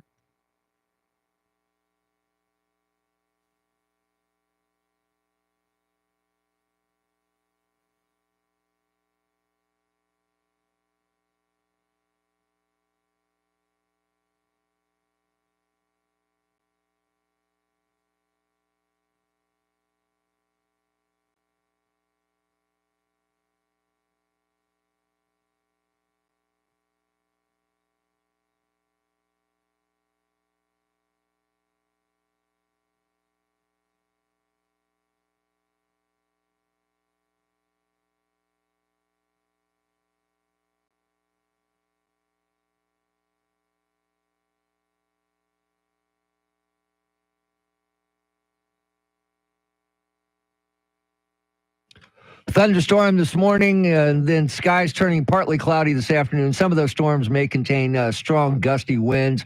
Highs today in the mid-90s. It is 74 here in Stone Oak. WOAI News Time, 8:21. As we welcome in meteorologist Ray Stajic from the Weather Channel. Now, Ray, I know that there's going to be rain today. It looks like it's going to taper off around noon. Am I correct on that? Yeah, at least this first round coming through, seeing some heavier rainfall right now, pushing east, and a lot of the heavy rain getting out of at least Bexar County. But some of the eastern suburbs seeing some heavy rain. Got lightning track around. There's some thunder, lightning. But right now, no severe warnings, and don't see any flash flood warnings or advisories either. But there's been some heavy rain, so there may be some ponding of the roadways. And storms may try to come back this afternoon, but it's going to be another hot one as we get into the mid-90s. It'll feel at or over 100 degrees at times, too. So we'll get this rain this morning to push the east. We'll get some sunshine. Heat it up again this afternoon. We could have more storms around. Is this doing much for our rainfall deficit? How much have we gotten so far, Ray? Yeah, it looks like about a quarter to half an inch. Some spots have seen a little bit more. So we'll put a little dent in the deficit. And it looks like as we go through the week, we'll have chances of seeing a little bit more rain. Widespread, probably not, but at times there'll be some tropical downpours. A ridge over the southeastern U.S. is continuing to pump in more moisture. Some of that moisture coming in from the Gulf will give us, I'd say, fair rain chances through midweek, and then sunny and hot and dry weather settling in for late week and the upcoming weekend, where, again, we could see temperatures climb close to 100 degrees. Are we still under that heat dome later on this week?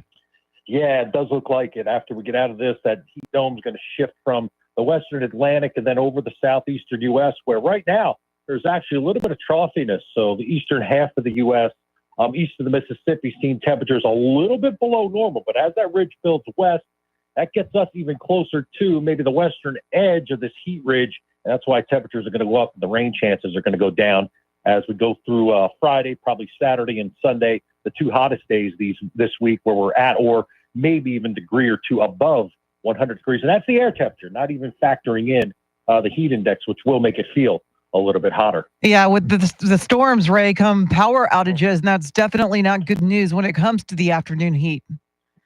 Yeah, hopefully we'll get power back on pretty quickly. It's going to be one of those situations where, where these storms come through, they don't necessarily have to be severe, and they're not, and they haven't been this morning, but it doesn't take much. I mean, the criteria for a severe storm is 60-mile-per-hour wind. So if the wind's 40 or 50, I mean, as we're seeing, that could still cause problems and, maybe cause some power outages. But I don't think that threat is going to be a lot higher than it's already been today with the power out in some spots this morning.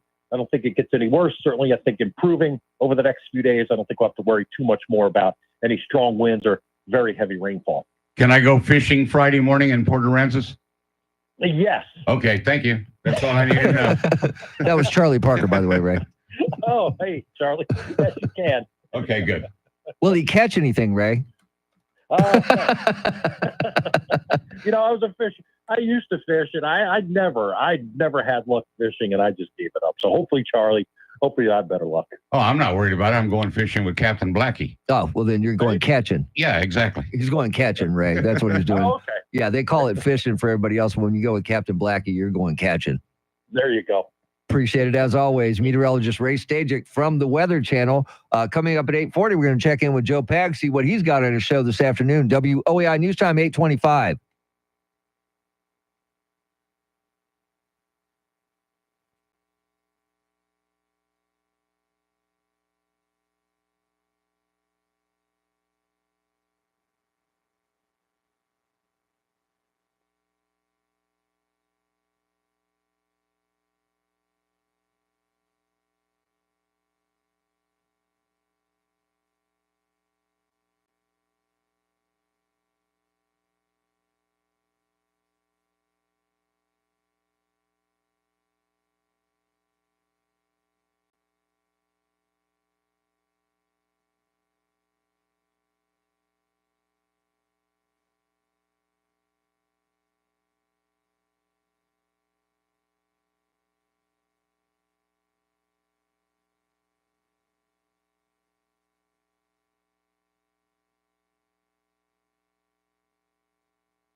8:30 is our time. San Antonio's first news. Good Monday morning. I'm Charity McCurdy. Among our top stories, it's a wet morning commute with power outages. Former President Trump is set to meet with its probation officer, and the biggest convenience store in the world opens today in Luling. More coming up. First, traffic and weather together every 10 minutes mornings.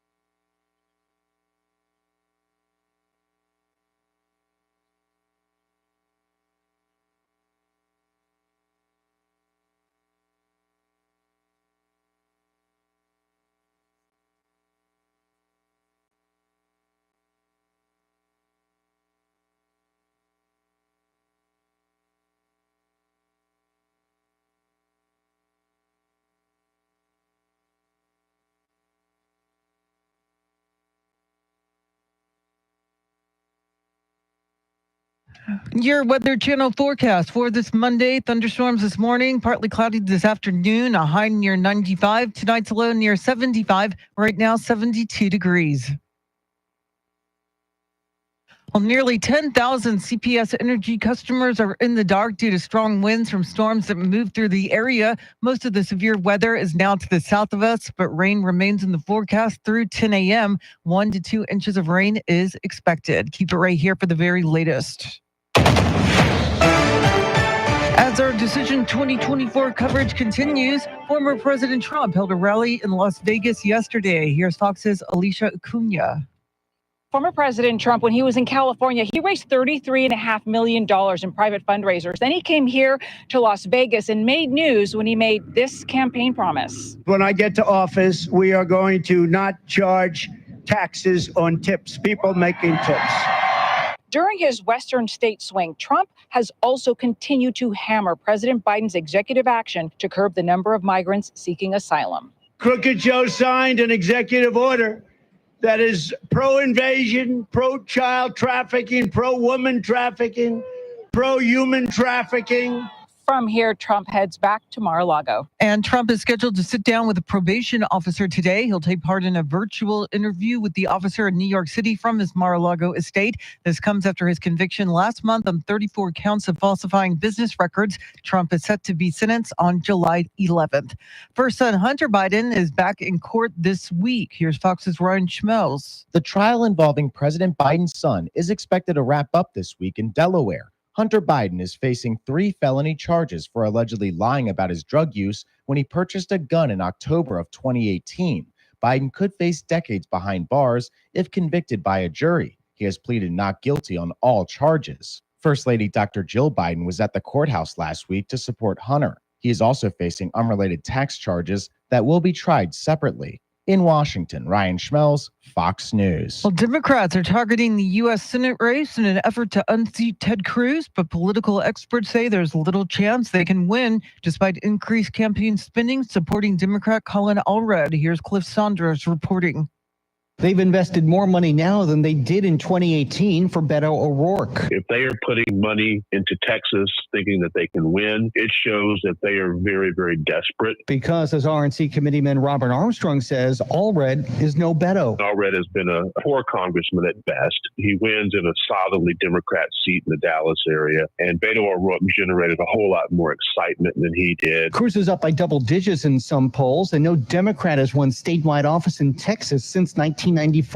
Well, the U.S. Supreme Court is expected to make some major decisions this month. The conservative majority court has several noteworthy decisions pending before summer recess, including on cases regarding presidential immunity, the obstruction charges against the January 6 Capitol rioters, the FDA's approval of the mifepristone abortion pill, and abortion access in medical emergencies. Also on the docket this month are rulings on gun access for domestic abusers and whether bump stocks can be federally banned. The propaganda war between the North and South Korea appears to be escalating. Here's Fox's Jonathan Savage. South Korea's booming anti-North Korean messages over loudspeakers stationed at the border. They last did this in 2018, but the broadcasts have resumed in response to recent actions by the North. Over 1,000 balloons carrying trash and manure have been sent south over the past few weeks, something North Korea said was its own retaliation to activists floating propaganda onto its territory.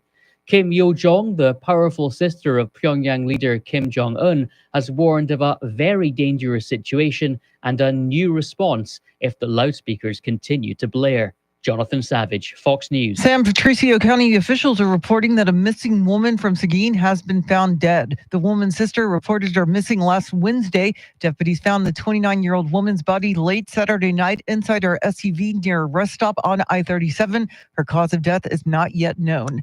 Well, as of this morning, Texas is now home to the largest Buc-ee's location in the country. The newest Buc-ee's Travel Center opened its doors in Luling, boasting over 75,000 square feet. Stan Beard of Buc-ee's said in a statement, quote, "It's particularly exciting considering this is the Buc-ee's that started it all, so we are really looking forward to celebrating with the incredible people of Luling," unquote. Luling was where the first Buc-ee's Travel Center opened in 2003. The new center will bring around 200 jobs to the Luling area. This is the 50th Buc-ee's location, which has stores across Texas and the South. Eric Lycum, News Radio 1200 WOAI. It is 8:37. Traffic and weather together in a minute, but first, check of your money in the world of business. We welcome in Scott Carr live at the Bloomberg News Desk.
All right, thanks, Scott. News at the top and bottom of every hour, along with breaking news as it happens. I'm Charity McCurdy. Here's traffic and weather.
San Antonio's first news, Mr. T along with Charity McCurdy. Chris Duell out today. He's feeling under the weather. Hopefully he returns soon. Charlie Parker is here. We're going to check in with Charlie in just a second. But Joe Pags show this afternoon at 5 o'clock. And Joe, Israeli Special Forces moved into Gaza Saturday to mount a rescue mission for hostages. That's right, Tim. Good morning. That raid that rescued those hostages from Hamas in Gaza. That was all the rage of the weekend. We'll talk about that. Plus, Sheriff Richard Mack, President Constitutional Sheriffs and Peace Officers Association, on how we can get law and order back here in the United States. And I'm just back from New York City. We'll talk about why I was there, what we did while we were there, and took some videos of Trump Tower. That and more at 5 o'clock right here, News Radio 1200 WOAI. Have a good morning. Thanks, Joe. That is this afternoon at 5 o'clock, like every weekday. So, Charlie, I know you've been watching the Super Regionals and getting into the World Series. The first game starts Friday, correct? Well, before for the College World Series begins Friday, there's one spot open. Oh, there is? Yes. Georgia plays North Carolina State in their third game tonight at 6 o'clock. 6, okay. If Georgia wins, 5 of the 8 teams in the College World Series will be from the Southeast Conference. Wow. It's not just football anymore. The Aggies game last night was just crazy against Oregon. Aggies were down 8-4 in the 7th and scored 9 runs. Oregon pitchers walked 7 and hit a batter consecutively. Consecutively. Walked in 5 runs. Wow. And then a kid hit a grand slam, and the Aggies went up 13-8 and ended up winning 13-9, so they advanced. And, of course, Boston beat Dallas again last night. Kyrie Irving, by the way, is 0-12 against the Boston Celtics. We're talking regular season playoffs, whatever. Yeah. Wow. Combined. Wow. The 2 biggest stories, Caitlin Clark is not going to be a member of the USA Women's Olympic basketball team. Didn't we just spend an entire year hearing she's the greatest basketball player in the history of the world? And she's not going to be on the women's Olympic basketball team? Yeah, I don't know how that happened, but I know that if there's an injury or something, she'll be the first one they go to. She's not on the team. Yeah. I just don't, I don't get it. Don't get it.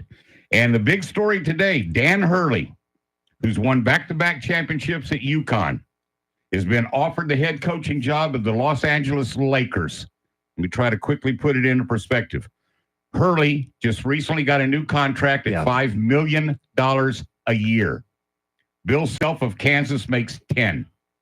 So I'm assuming with the enticement of the Lakers, UConn's going to offer Hurley more money. They have to. Okay, let's say they take him right up to Self money. Okay. $10 million a year.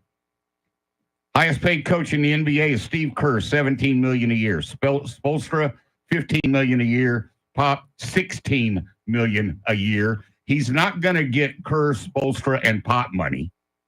I don't know what the Lakers are going to offer. I don't either. But would you leave UConn and go to the Lakers? Not if they're going to give me a raise to where I can make Bill Self money, because less games, less travel, and he's already the king of Connecticut.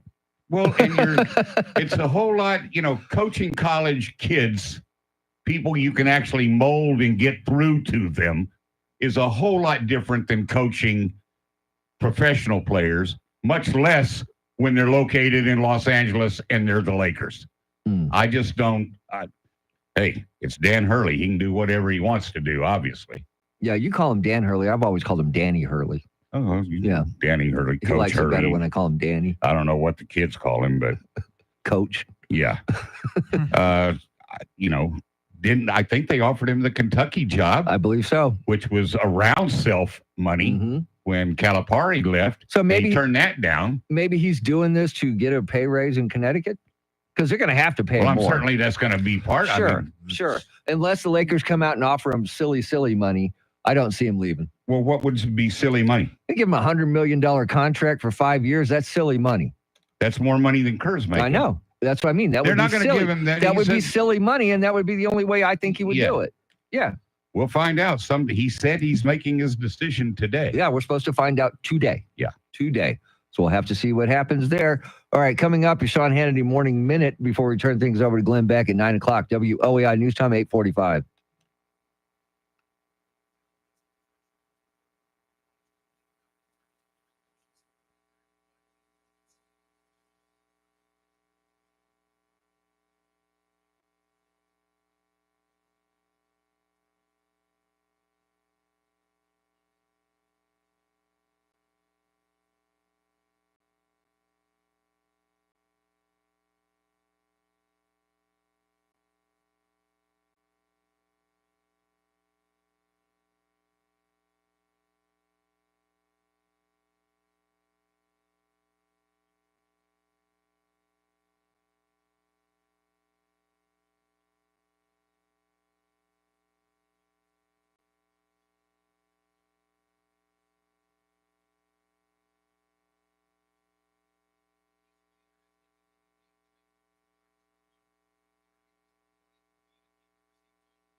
Just ahead of headlines, traffic and weather together on this rainy Monday.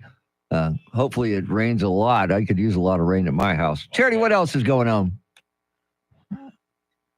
Over 8,500 CPS Energy customers are in the dark as the rain continues to fall. Former President Trump will have a virtual meeting with a probation officer following his hush money conviction. And the largest Buc-ee's Travel Center in the country opens today south of Austin. We'll have the latest coming up. Right now, traffic and weather together.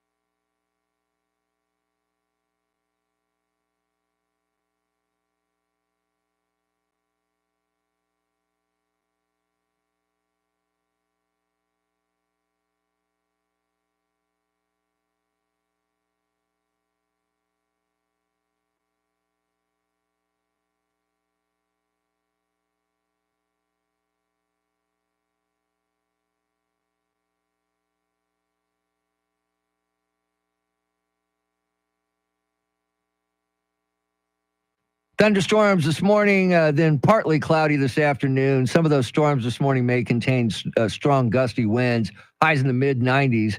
Tomorrow, partly cloudy skies, a stray shower or thunderstorm possible, highs in the mid to upper 90s. And then on Wednesday, a mixture of clouds and sun in the morning with more clouds in the afternoon. Stray shower and thunderstorm possible, highs in the low to mid-90s. 73 in Alamo Ranch, 73 at Woodlawn Lake, and 72 here in Stone Oak. WOAI News Time, 8:51.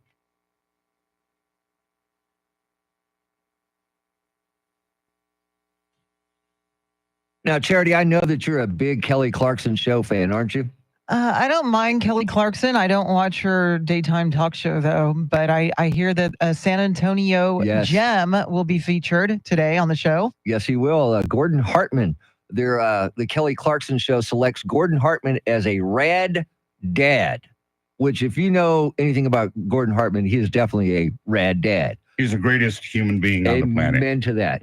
Amen to that. That totally. Of the ones I know. Well, the There may totally be somebody I inclusive don't park know. that he built for Morgan. Yeah. Morgan's Wonderland. What a great idea. What a great human being. Yeah, looking forward to that because I am a fan. I do watch Kelly Clarkson's show, not in its entirety and not religiously, but here and there. See, and normally I don't watch it, but I will definitely tune in today and watch to see Gordon Hartman because I love that man. Usually the last part of it because it comes on right before Judge Judy. I'm just kidding. It's right before nap time, isn't it? Yes. Yeah, it's a good nap time. By the way, it'll be on this afternoon, 2:00.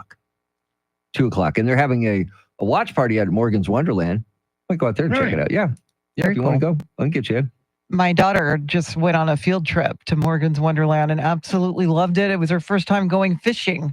Oh, yeah. There, so it was cool. Now, Very I cool. would love to go out there because I've never been there. I've been by it and seen a lot of coverage on TV about it, but I'd like to go just check it out someday. Oh, it's outstanding. I've been there quite a few times. Have you? Yeah. Cool. Like I said, I mean, they human beings don't get any better than No. Gordon Hartman. No. And he does so much for the city, not just Morgan's Oh, yeah. Wonderland. Exactly. He's a fine human being. I like I said, Charity, I would love to go check it out, and I'm glad your daughter had such a good time out there. And what did she catch when she went out there fishing? She didn't. She said someone else. She was standing next to someone that was fishing, but she got to look in the fish's mouth. Oh, cool. For the first time, and she was very entertained by that. But they have great rides Oh, I there. know. I know. I've and seen it, water yeah. park. They have everything out there. Yeah, I've seen a lot of coverage on TV, but I would like to go out there in person and just walk around and check it out. It's one of those things. I am going to go do it one of these days.